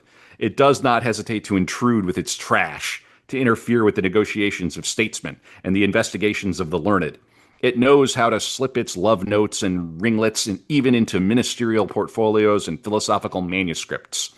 Every day it brews and hatches the worst and most perplexing quarrels and disputes, destroys the most valuable relationships, and breaks the strongest bonds. It demands the sacrifice sometimes of life or health, sometimes of wealth, position, and happiness. Indeed, it robs of all conscience those who were previously honorable and upright, and makes traitors of those who have previously been loyal and faithful. It is the thing. That's what he was on about, okay? And then back to the book here. More than half the powers and thoughts of the young men were likely claimed by sexual desire, with this probably being neither odd nor unusual. But in his escapades with Antheme, Schopenhauer engaged in a uh, contest that he was bound to lose. His friend was charming and sociable, and Arthur had inherited not only his father's will but also his aspect. He also, moreover, lacked the magnetic personality that would compensate for his lack of physical attractiveness. He wasn't funny. So even in contexts in which he did not compete directly for female affection with a friend, Schopenhauer believed he was a loser in a game he wanted to win. In an Oh entry in his no. private diary from around 1831, Schopenhauer quotes one of his heroes, Lord Byron. The more I see of men, the less I like them. If I could say the same of women too, all would be well. All right. Many years later, the old philosopher confessed to someone, as far as women are concerned, I was fond of them had they only wanted to have me. Sad. And Uh, he would eventually lash out. And obviously we are going right. to read on women on the After Dark, and so it didn't come from nowhere, but there are maybe better ways to cope. You know, Yeah, there are ugly guys getting women every day. Like every day, every day. Yeah, I think you maybe want to solve it's your like mommy issues. yeah. So if Yeah, you're perhaps treat them like people, maybe. right. So Uh, he would end up reappearing later in life, and at one point, I think Arthur would boast about having sired two children out of wedlock, both of whom died young. For years, he added he had a secret affair with a woman who he greatly loved. This caused him much sorrow. In any case, so there's a character, and giving you an idea of how precocious Arthur is, and some of his early ideas about sex, which of course at the time would have been extraordinarily revolutionary mhm. and very bold to publish it in a second edition of his major work.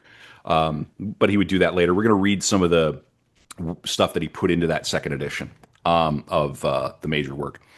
We're going to read about his time at Runge's private school here. Let me just make sure I'm Mhm. keeping along with my outline. Oh, I'm on page.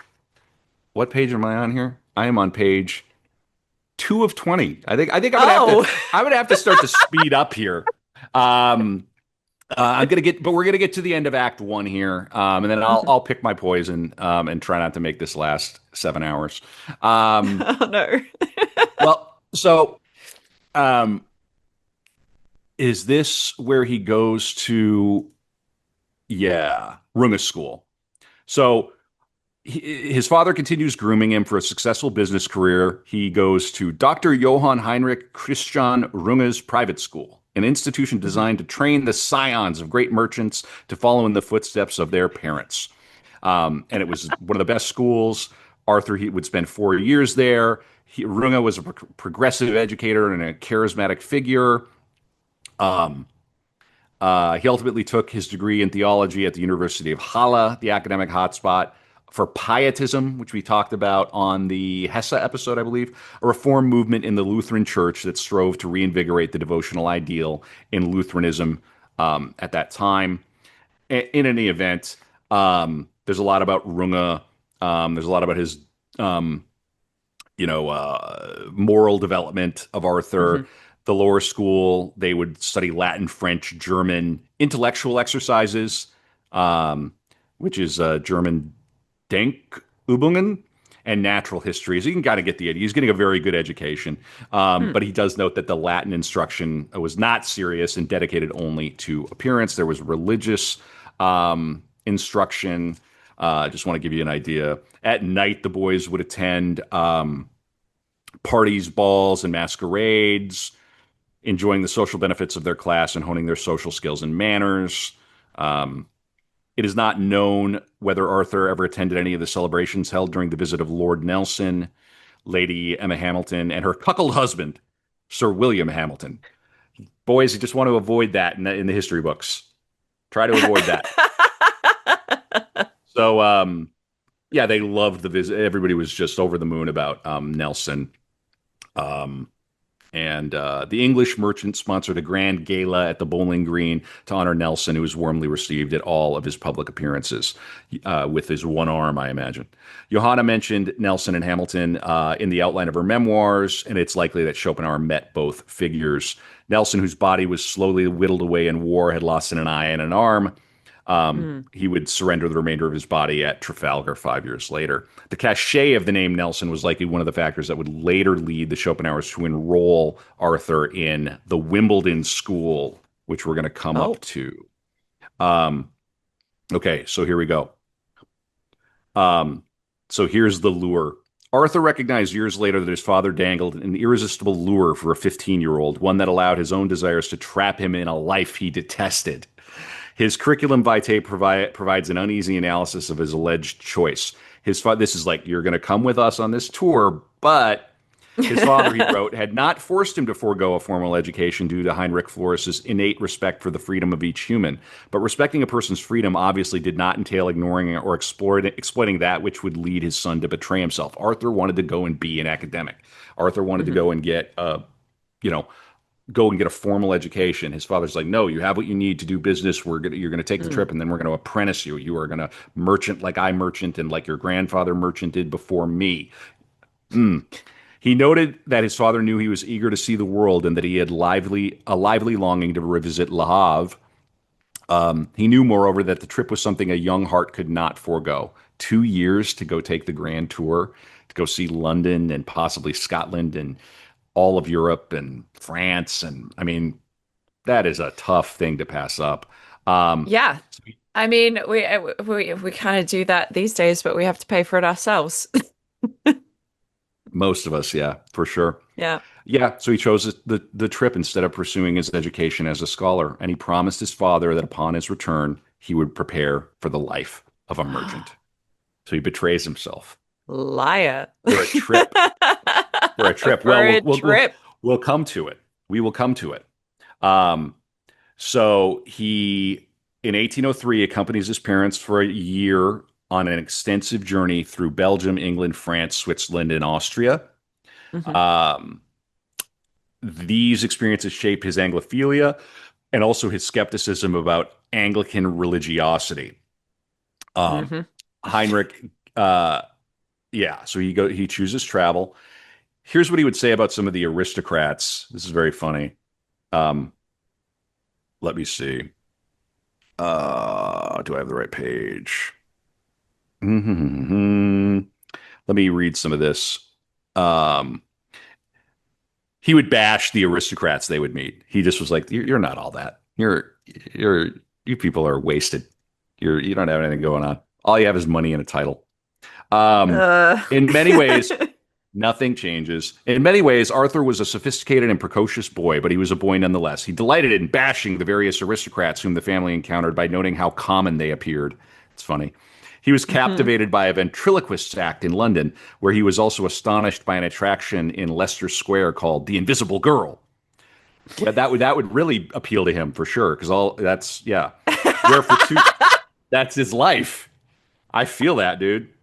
What Where is girl? she? Where? What Where is girl? she? Where is she? She She's was with right Anth. there. She's with Anthony. Where for where for 2 shillings and a sixpence, one could ask a question of a glass globe that was suspended by a ribbon from the ceiling. Four trumpets protruded from the globe, and one could hear a girl's voice answer through one of the trumpets.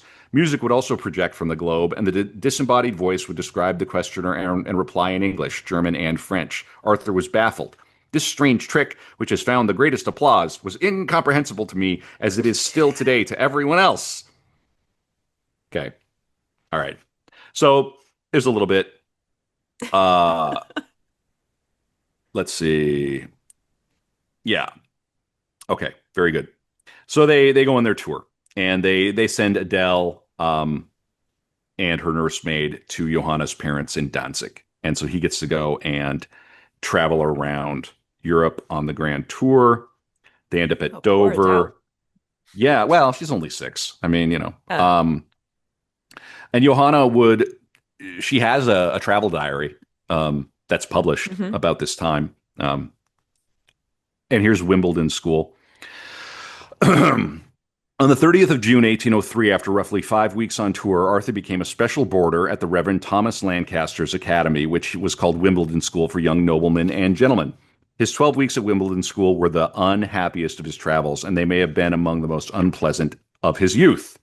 We love boarding schools on Art of Darkness, don't we? Just incredible places. Just the best English boarding schools in the early 19th century.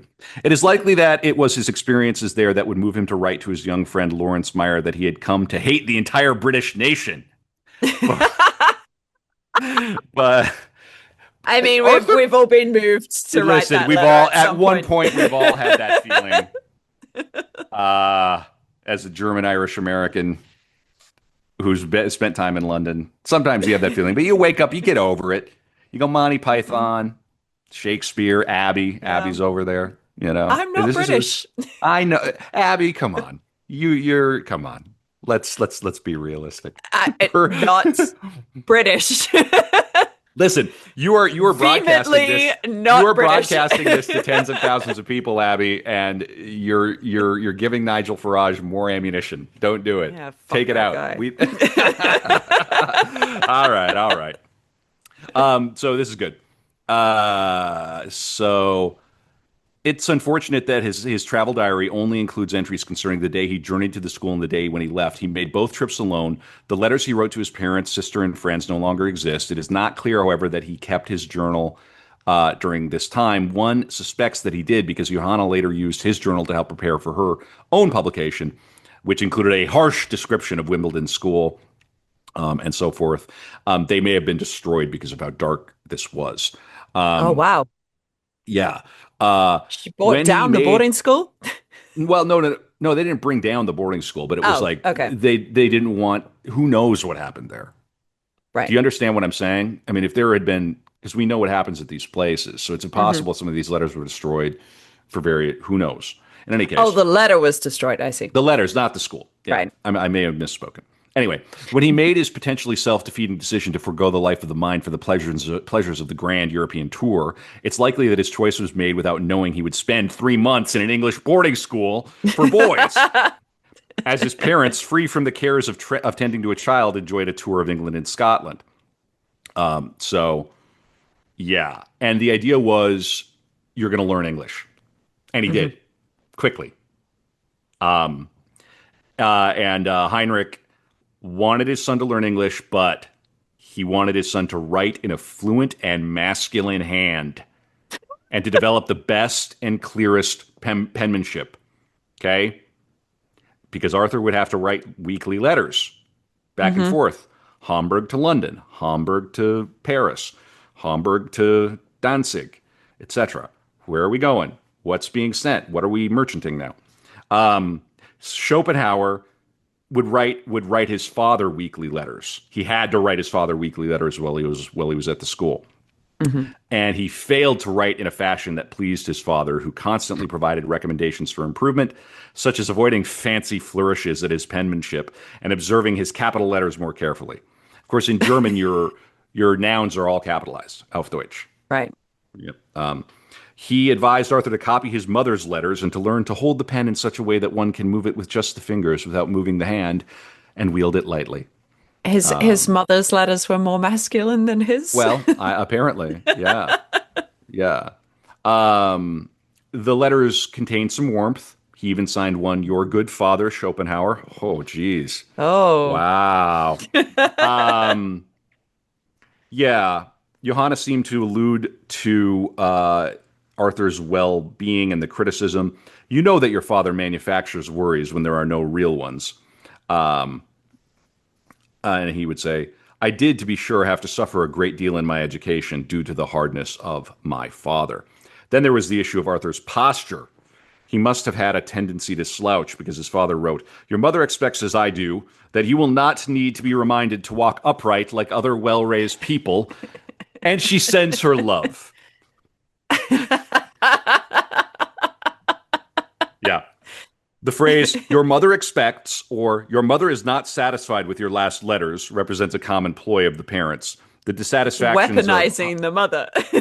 Heinrich Floris and also those of his mother Johanna's longer and more intimate letters to her son reiterate her husband's concerns, but more gently. In any case, I am rather satisfied with everything you write. Your father is very pleased that you have asked for 2 hours of writing, and I also think that this is the cleverest thing you could do. They were always a united front. Mm. So let's see here. And here's Heinrich again. My dear son, since you have now given me your written vow to learn to write well and fluently and to learn to calculate sums perfectly, I will rely on you to do so with the request that you walk straightly, as other people do, so that you do not develop rounded shoulders, which look ghastly. Good posture at the writing desk is as equally necessary as it is in everyday life, since if, when one is dining out, one sees another stooping, one takes him as a disguised tailor or cobbler. Should you acquire better deportment through sound instruction in the riding school or through physical exercise by a good trainer, I will also be happy to pay for its costs. All right. Um, he would gripe about being unable to make friends there, which is Mm. unsurprising given that he was a special boarder. It's like literally like a scarlet Yeah. letter. Like, oh, he's a special fancy boy from Germany with a Only thick there for accent. 12 weeks, Right, right. doesn't fully Exactly. know English. Yeah, yeah. He would take up the flute, which he would play Oh, for the rest of his life. He loved his flute and his poodles, which he would eventually hmm. get. Yeah. Let's see. And this is what Johanna would say. I am glad that you must live with people of a different stamp, even though they stray perhaps to the other extreme. I will be very pleased if I could observe upon my return to London that you have assumed something of this complementary nature, as you call it. That you will carry this too far, I do not fear. It's the formality of it. She directs him to look at himself as part of the problem because he has a tendency to be smug and self satisfied, as I have often noted to my annoyance, she said. So, you know, she could relate to his feeling of loneliness. Drawing on her own experiences on the family estate near all of us, she tells her son, drawing, reading, playing the flute, fencing, and going for walks is still quite a variety of activities. For years, I Mhm. knew almost no other activities and joys of life, and I fared very well. Here's what she writes. The velvet glove appears, right? I think we will return to London in about 6 weeks. If you desire to join and then accompany us on our tour, I advise you in a friendly way to make it the case that upon your return, your father will be satisfied by your handwriting. Otherwise, in all seriousness, expect nothing. If I were in your place, I would spend all of my time and strain every nerve to reach this goal. You are reasonable enough, if you reflect on it, to see how necessary it is for your future success to write well, quickly, and clearly. I cannot conceive how, with due care and much practice, learning such a mechanical skill should become so difficult. One can do everything that one seriously wants. Of that I am absolutely convinced from my own experience. Thus, if you do not write well, it is your fault, and you must suffer the consequences, since it is our duty and our will to use everything in our powers that contributes to your improvement. The manner and means we use to do it cannot be measured by your approval. That's Oh boy. exhausting. Yeah, that's jeez, mom. Yep, Although, I mean, all he had to do was stand up straight and write well. yep, It's- yep. well, And learn that's English. that's not true. He learned multiple languages. Um, Indeed. One yeah. more para about this stuff. Both the parents complained about the tardiness of his letters from Edinburgh. The former wrote that he was the father wrote that he was surprised, even worried about Arthur's failure to write one per week. He was also annoyed with the handwriting. Johanna from Glasgow conjectured that he failed to keep his writing schedule because he was waiting for a response from his parents. They had no obligation to do so, she wrote, but you are obligated to give us a report of how you use your time and to render an account of all your activities and actions. She was not displeased with the appearance of his letters, but she was concerned with their content. Still, I must provide you some advice about your writing, dear Arthur, which does not concern the outward form of your writing, but more about the important part of it, the content.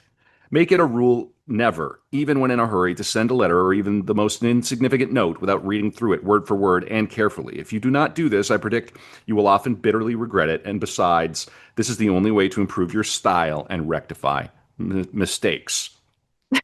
Um, He's like their yeah, employee. yeah, yeah. Listen to this. Yeah, very much. That's what I. That's So you could see why he would just be uncomfortable and unhappy. Mm. Johanna decided to give him a lesson. Arthur had used the Voltairean phrase infamous bigotry to describe a pervasive attitude that he experienced at Wimbledon School. This is a turn of Oh. phrase, she wrote, that no civilized and educated person would even let slip into his or her speech, even in a heated argument. In regard to this bigotry, he wished that the truth should burn through the Egyptian darkness in England with its torch. He really hated their religiosity. He hated the Right. Anglicanism.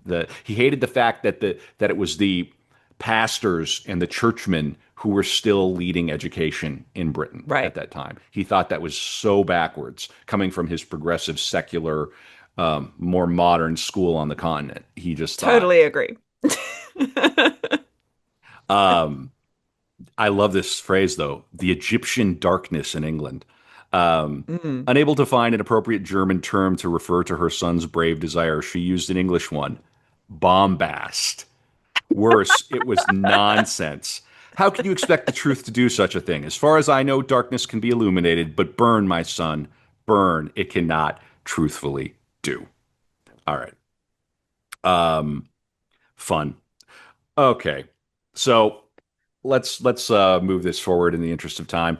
Um, he really doesn't like it. He meets British church culture, and he Hmm. really it feels alienated from it. He's not a religious person, and he just thought they were superstitious. All this Sabbath keeping and this fear of hell if you Mm. toil a garden on Sunday. Like, calm down, relax. Um, he would at this time. Uh, yeah, he hated the school. He had a really hard time. Um, I mean, it is easy to understand his failure to establish friendships with his English classmates. At 15, he was among the older students at Wimbledon, and he was more cosmopolitan and sophisticated than his British peers. He was Hmm. alienated by the dull routines of the school and the ease with which his fellow students complied with them. Um, so you get the idea. Um, this is funny. He must have been amused by Lancaster's insistence that the young gentlemen speak French during the period between their morning and evening prayers. Vicessimus Knox, one of England's more progressive educators of the time, reported that this practice led to two undesirable results. So they're speaking French between the morning and evening prayers. The boys either learned to speak a barbarous, broken French or would condemn themselves to silence.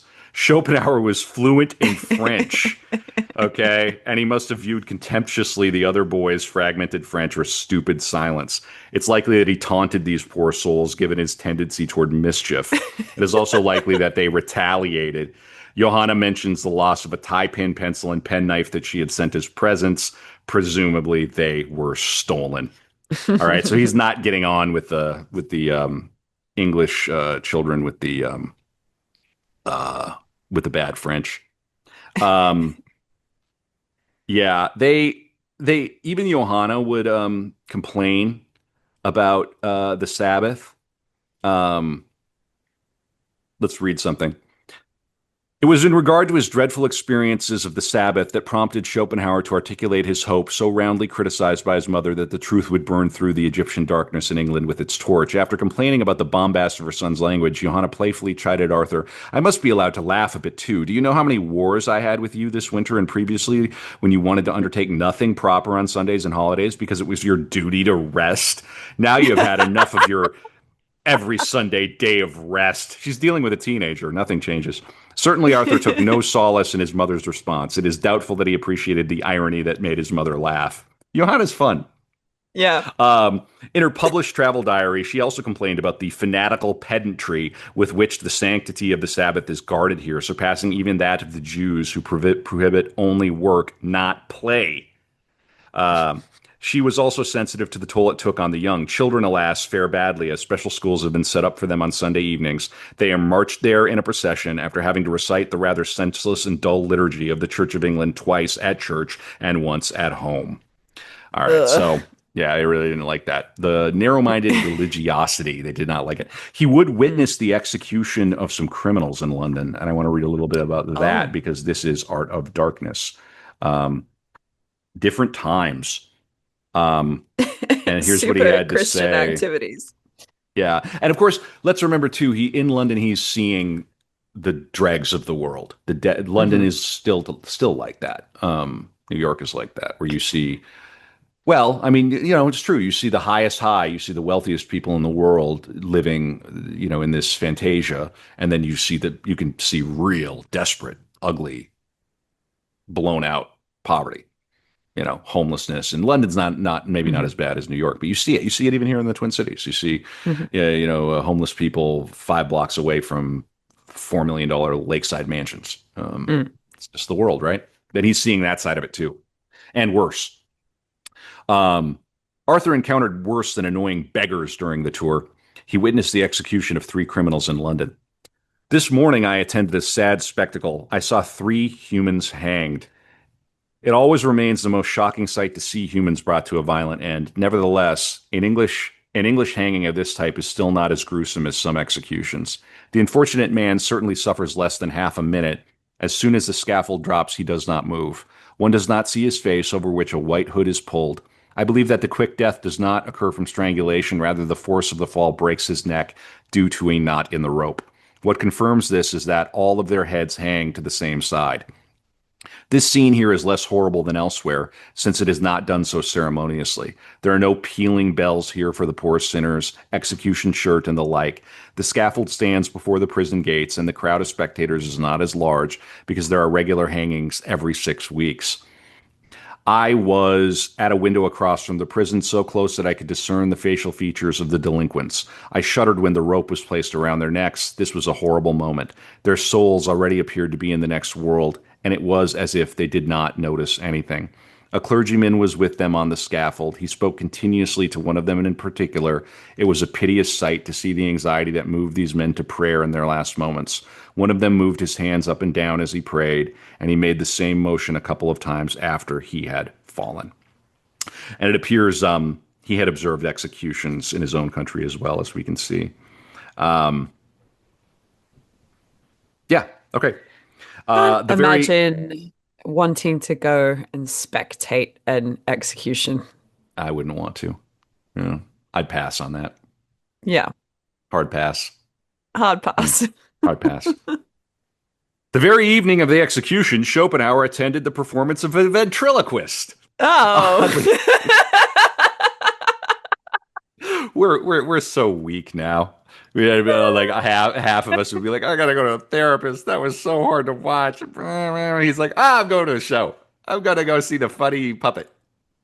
Yeah, but um, then presumably we don't go and write an essay about listen. Did- Oddly, or maybe not for Artie here, he devoted approximately as many words to the evening's entertainment as he did to the morning's. Unlike the execution, which just appeared to be a variation on something he had experienced before, this was a new experience. I have never watched anything with as much astonishment and admiration as this ventriloquist. Wow. Um, yeah, Invisible women, ventriloquy. yeah. His reflections on the freshly dead criminals were not profound. At most, the observations were clever about the cause of their deaths. At least he did recognize in the case of the great dead at Westminster Abbey that death was the great equalizer. Still, he identified with neither the lowly nor the exalted dead. This would change 11 months later, however, when the family would visit the ruins of a Roman amphitheater at Nîmes in the south Mm. of France. It was a strange sensation as I found myself in the same seats from which the Romans first watched their plays. I saw half obliterated characters and letters carved in many seats, which were probably the names of those who sat here more than 2,000 years ago. On other stones, names and coats of arms were carved with years and centuries, which make the inscriptions noteworthy as antiques, something that the tourist who was here in the 1500s and 1600s had likely not thought. The traces of the different centuries which the gray stones have seen soon leads one's reflections to the thousands of long decomposed humans who, throughout these many centuries, had walked across these ruins in their own day, just as I was doing today. If the duration of humans can be called brief, it is so in comparison with the duration of their works. Yeah, he'd be an Art of Darkness guy. Um, It is funny to think about him walking around Westminster Abbey and being impressed by the famous dead there. You know, Hmm. I've walked around with I've walked on those stones. Yep. All right, okay, so let's get him. We got to get into what happens next. So they go back to Hamburg. They Arthur and his mother pick up Adele. He gets into an apprenticeship because he agreed, Uh-huh. and he enters the merchant training. And then this happens. Oh. Let's see. I just want to make sure I get it right. Uh, Traces of Heinrich Floris's impending psychological decline appeared very early in his marriage. His unfounded worries about Johanna's fidelity, which led her to virtually isolate herself in the family summer house in Oliva, and the dark panic that compelled him to drag his very pregnant wife from London to Danzig in the dead of winter began to signify difficulties with his mental health. Then there were Johanna's complaints during the European tour, the social isolation that she often experienced due to her husband's desire not to meet new people, and her confidence to Arthur that his father was inclined to manufacture worries when there were no real ones. The very fact that Heinrich Floris would abandon his business for 18 months for a pleasure tour of Europe would suggest perhaps a loss of interest in the very thing he desired his son to serve. The darkening of his mood was also expressed in his niggling and nagging letters to his son. Once back home in Hamburg, he was inclined to loud outbursts and strange behavior. He would pace his room at night. He became mistrustful of his employees, and he would often pore over the account books. When he was found floating in the icy waters of the canal behind the family compound on the 20th of April, 1805, both Johanna and Arthur viewed his death as a suicide, although it Oh was my possible that God. instead of jumping out of the warehouse loft, he may have fallen. Schopenhauer was Uh, devastated by his father's death. He reported in his curriculum vitae that a guilty conscience at the prospects of breaking his pledge to his father, as well as the inertia of grief, kept him serving his apprenticeship, even though nothing stood in his way if he were to abandon his position. He also claimed that as a result of his bereavement, the darkening of my spirit so greatly intensified that it was close to becoming an actual melancholy. It'd be like a depression, like a deep, like a yeah. medical depression.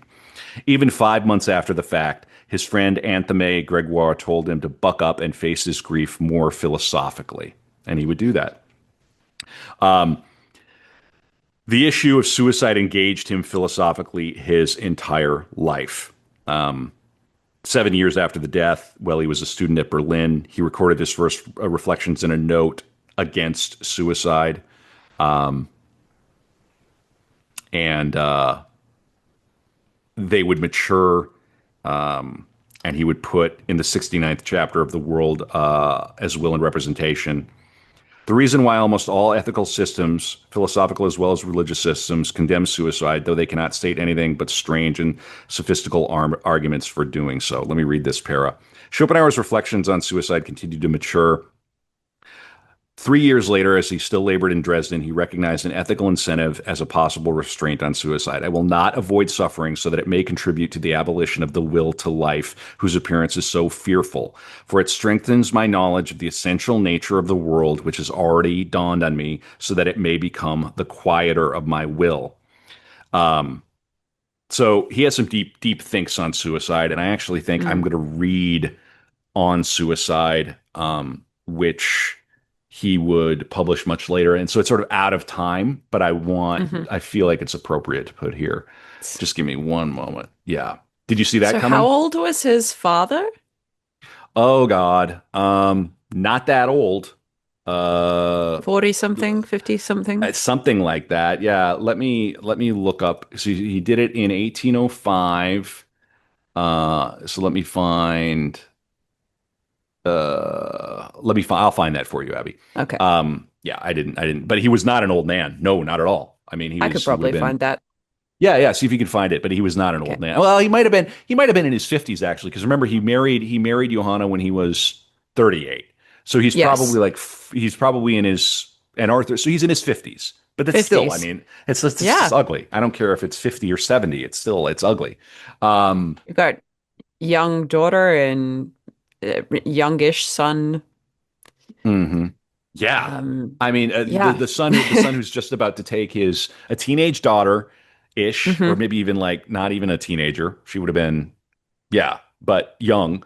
Um, and this on suicide essay comes from Parerga und Paralipomena, and I'm just going to call that P and P. Okay, henceforth. Okay, okay.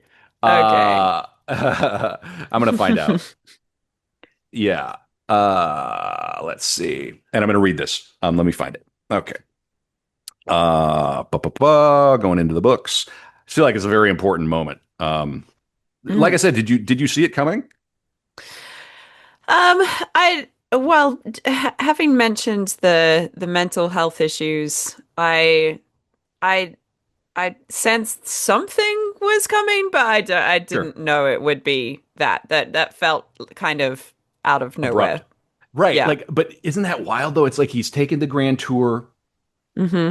It's like he It's toured like the Europe. farewell tour. I need to really knuckle down on my son to make sure that he's in a space to take over these things. Like it, yeah, like now that you mention it, like the amount of pressure that they were putting on him, maybe this was bubbling in the back of his mind somewhere.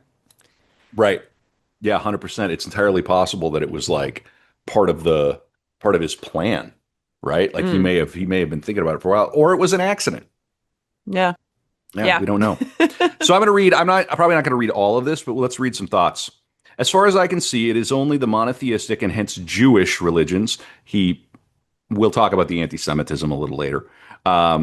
Whose followers regard suicide as a crime, and you got to remember, not a Christian at all. Yeah. Christianity is a Jewish religion, right? To his mind. This is the more surprising since neither in the Old Testament nor in the New is there to be found any prohibition or even merely a definite condemnation of suicide.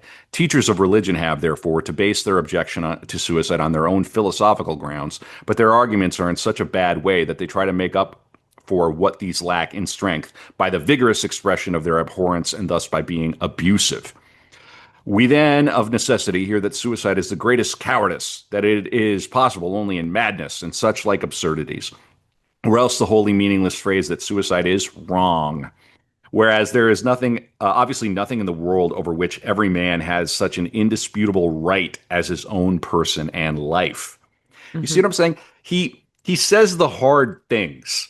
Yeah. He says stuff that we all kind of know, but they're taboo, and you certainly don't write them and publish them.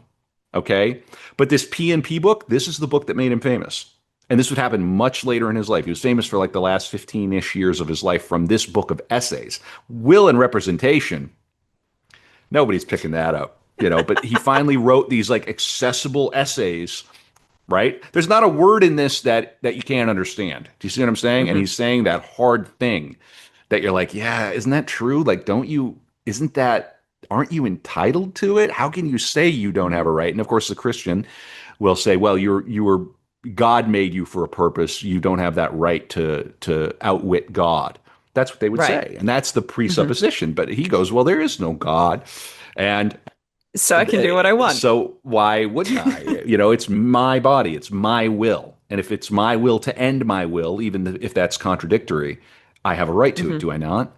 And you got to understand how revolutionary this thinking is to put down at that point in the West. Mm. I mean, this is some real modern, real tough stuff. And it's still tough to this day. I mean, like you Mm. say this, but then like Arthur, your own father did it. Are you happy that he did it? Don't you wish you had him Yeah. back? But to have the philosophical rigor and frankly the kind of meanness Yeah. to say this stuff, this is why we read Schopenhauer. Any event. As I have said, suicide is even accounted a crime, and connected with this, especially in vulgar, bigoted England, are an ignominious burial and the confiscation of legacies, for which reason a jury almost invariably brings in a verdict of insanity. First of all, we should allow moral feeling to decide the matter and compare the impression made on us by the news that an acquaintance of ours has committed a crime such as murder, cruelty, fraud, or theft with that made by the report of his voluntary death. Whereas the former report arouses lively indignation, the greatest resentment, and a demand for punishment or revenge, the latter will move us to sorrow uh, and sympathy, often mingled with certain admiration for his courage rather than with the moral condemnation that accompanies a bad action. Who has not had acquaintances and friends and relations who have voluntarily departed from the world? Who among us hasn't had friends kill themselves? Uh, yeah. And should we all regard these with abhorrence as criminals? I say no, certainly not. I am rather of the opinion that the clergy should be challenged once and for all to tell us with what right they stigmatize as a crime an action that has been committed by many who were honored and beloved by us. For they do so from the pulpit and in their writings without being able to point to any biblical authority, and in fact without having any valid philosophical arguments, and they refuse an honorable burial to those who voluntarily depart from the world. But here it should be stipulated that we want reasons and shall not accept in their place mere empty phrases or words of abuse. If criminal law condemns suicide, that is not an ecclesiastically valid reason, and is moreover definitely ridiculous. For what punishment can frighten the man who seeks death? If we punish the attempt to commit suicide, then we are simply punishing the want of skill by whereby it failed. See what I'm saying? He's a great writer. Great. Very forceful, moving. You can see why this is the book that would like, because the other book is like, it's like on the nature of being and reason, and it's a philosophical book. This is like musings of a philosopher thinking about the hard stuff, you know? And again, and that's in translation, of course, but very, very well written. It's very Hmm. fascinating. Um, so after the death, he continued in the trade. He was going to do 4 years as a merchant. He was miserable. Yeah, I bet. His father's dead, right? And of course, he would write that many years later, and you can almost tell him like he's like kind of protecting his own father there. Hmm. How dare you? You got to call my father a criminal for this? And he's clearly suffering from some mental illness, but he wasn't insane. He was Mm. suffering, right? And he exited this world. So love. He was in a loveless marriage. He has a son who has bad penmanship and rounded shoulders. Loveless marriage, disappointing son. I just absolutely. All right. So his mother relents and he pivots to classical schooling at the Ernestin Gymnasium in Gotha. And I believe the gymnasium would be like a high school. Mm. Yeah, I believe so. Um, Heinrich leaves a comfortable inheritance and he would come into this money. So he Hmm. was uh it's a gymnasium is like a prep school for university. All right. So they're saying grades usually years 5 to 12, 13. So it's ages 10 to 18 or 19. So it's like a high school. Okay. Yeah. It's the most academically demanding track. Um, yeah. And older gymnasium emphasize Latin and Greek. Okay. All right. It's spelled gymnasium, but it's not like a Yeah. gym. It's so let's see here. Yeah. I'm going to read a bit about what Johanna does. Johanna sold the family home 4 months after her husband's death and moved the family to temporary lodgings on the opposite side of Hamburg. Kohlhofen, 87. I'm nailing these. There were just too many sad memories haunting the mansion at Neuerwandram, not the least of which were the memories conjured by the sight of the place of his death. I mean, can you imagine looking out at Mm. the canal? Having Mm. neither the interest nor the skills to run the family business and having two children depending on her care, she liquidated the firm with the help of a business associate of her husband, Wilhelm Gansland. She now had the financial means to strike out on her own. Had she followed tradition, she would have returned to Danzig because her mother and sister still resided there, as did Heinrich Floris's relatives. But in the absence of her husband's will, no will, traditional expectations lost their power. She longed for something more exciting. I like Johanna. After the Hmm. customary year of mourning, she set out for Weimar, the German Athens, to scout for a new home for herself and Adele. Arthur would remain in Hamburg, serving in his unhappy apprenticeship. Weimar was called the City of Poets, and she would go and become a socialite and a novelist. Amazing. And she would hang out with Goethe. Yeah.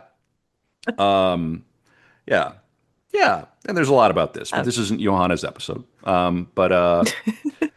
Yeah. Goethe brought Werner to Weimar, but not so Werner would study with him. Instead, it was a show to his colleagues that he could still summon to his court the next big thing. Who is Werner here? Let me see if I can find out. In any event, she's hanging out with Goethe at some point. So let's she's got see. I think he's. money I and think connections and freedom and yeah, yeah. I think this Werner fellow. I think he's a playwright that right. Goethe produced. Gonna go become a poet and a novelist. Yeah, let's go. Exactly. Yeah, my husband's dead. I'm young. I've got a Yeah, I son. I've got got a money. daughter. Yeah, I got money. Yeah, exactly. Um, and I think, yeah, he's a playwright. This Werner fellow. Arthur thought highly of both the play and its author, and Goethe produced Werner's Wanda, Queen of Sarmatia. Okay. And this is Werner talking, or Arthur talking about this playwright. He was a friend of my youth and certainly influenced me, and that is in a positive way. In my adolescence, I was enthusiastic about his work, and when I was in my 20th year, I was able to enjoy my association with him to the fullest in the house of my mother in Weimar. He was well inclined towards me and often spoke with me on even on serious and philosophical topics. His memory is still precious to me and has left its trace. I could tell you much about him verbally. He wrote Wanda in that time, and it was produced for the first time on the birthday of the Grand Duchess. I have seen the play often, but I have never read it. I still know by heart the song of the Virgins of the Grey Mist. Despite their subjective coloring, his dramas are still incomparably better than anything else that has been accomplished in that style, etc. Okay, so she's moving in circles like that, and she would befriend Goethe, and then eventually he would do a little bit of work in Goethe or with Goethe on color, believe it or not, color Hmm. theory, talking about the nature of color and their impact on us. Very interesting stuff. Um, so she dashes to Weimar. He remains mired in apprenticeship, boarding with the insurance broker Gisbert Willink. Gisbert. Gisbert is That's a destined. name. You don't hear that name much anymore. Gisbert. Only his extracurricular readings and the weekend visits by his French brother Anthony, the weekend visits. Right. Um, yeah, excited him, right? Yeah, brought him consolation. So she goes to Weimar completely oblivious about the political situation. They were keeping an eye during their trip on Napoleon's mischief. She did not realize that a month prior to her trip, Napoleon tried to come to terms with the British by offering them the return of Hanover, an offer that also aimed at weakening Prussia's position in northern Germany. This naturally irritated King Friedrich Wilhelm III of Prussia, who then allied Prussia with Russia. This provoked Napoleon to deploy French troops east of the Rhine. Prussia counteracted this deployment by demanding Napoleon's withdrawal. So she's basically going into, a cauldron. Hmm. So, yeah, let's see. On the 12th of October, a visitor was announced. A stranger was announced to me. I entered into this is Johanna, the anteroom and saw a handsome, serious man dressed in black who bowed low and said with much decorum, "Allow me to present to you the Privy Councillor Goethe." I looked around the room to see where Goethe was, since after this stiff description that had been given me of him, I could not recognize him as this man. Oddly, she did not recognize how stiff it was for Goethe to refer to himself in the third person. Naturally, she was overjoyed, especially when Goethe grasped both of her hands and with his and reassured her about the future. Goethe's stay was brief, but he promised that he would call on her again. Okay, so there you go. And there's a lot about the situation in Weimar and the war and all of this that is not going to make its way into this episode. But now you have an idea of where Johanna is, and let me see. She ends up. I've got a page I want to read, but she does end up releasing him. Um, so From his from apprenticeship, do you from mean? his apprenticeship, yes, Right. correct. Um, and I think he may have even burst into tears. That could be anecdotal, or I could be making that up. Hmm. But he was just done. He just hated it. He immediately quit. I'm done. He's like, I can Yeah, see why my father decided to depart in this yeah, canal. yeah. Exactly. Exactly. Horrible. So of course he has this like rocky bond, and he's only corresponding with her. He's not seeing her regularly, and Hmm. they clash about money, temperament, social tact, which he doesn't have a lot of. Um, and let me see here. Yeah. Okay. So we've got he's released to study. So she sees his unhappiness and academic promise. She encourages him to switch to scholarship. Okay. Hmm. Um, he he has a busy social life. He goes to a place called Gotha, um, and he ended up leaving the gymnasium after a satirical poem got him in trouble. He was always a Oh, troublemaker. Oh yeah, he was always a troublemaker at school. We've got a great a essay. satirical poem. Oh yeah, we're going to read the poem. So here we go. Backtracking a little bit. On the 28th of March, 1807, Arthur wrote a letter that Johanna called long and serious. He followed this letter with another note, which she answered on the 13th of April, the same day that she received it. She was not prepared, however, to provide him with a correspondingly serious reply. That would come later. On the 28th of April, Johanna composed a letter of approximately 3,000 words. When she finished it, she said her fingers hurt. It was an earnest letter that did not deliver what the languishing apprentice merchant desired. She knew that Arthur wanted her to resolve his life altering dilemma. Should he continue his training for a merchant's life, or should he prepare for a university education? His future hung in the balance. Johanna adopted a strategy her husband had employed when Arthur made the potentially life wrecking decision to tour Europe. But unlike Heinrich, she moved Arthur to choose what he ultimately desired instead of leading him to select a short term pleasure at the cost of his long term well being.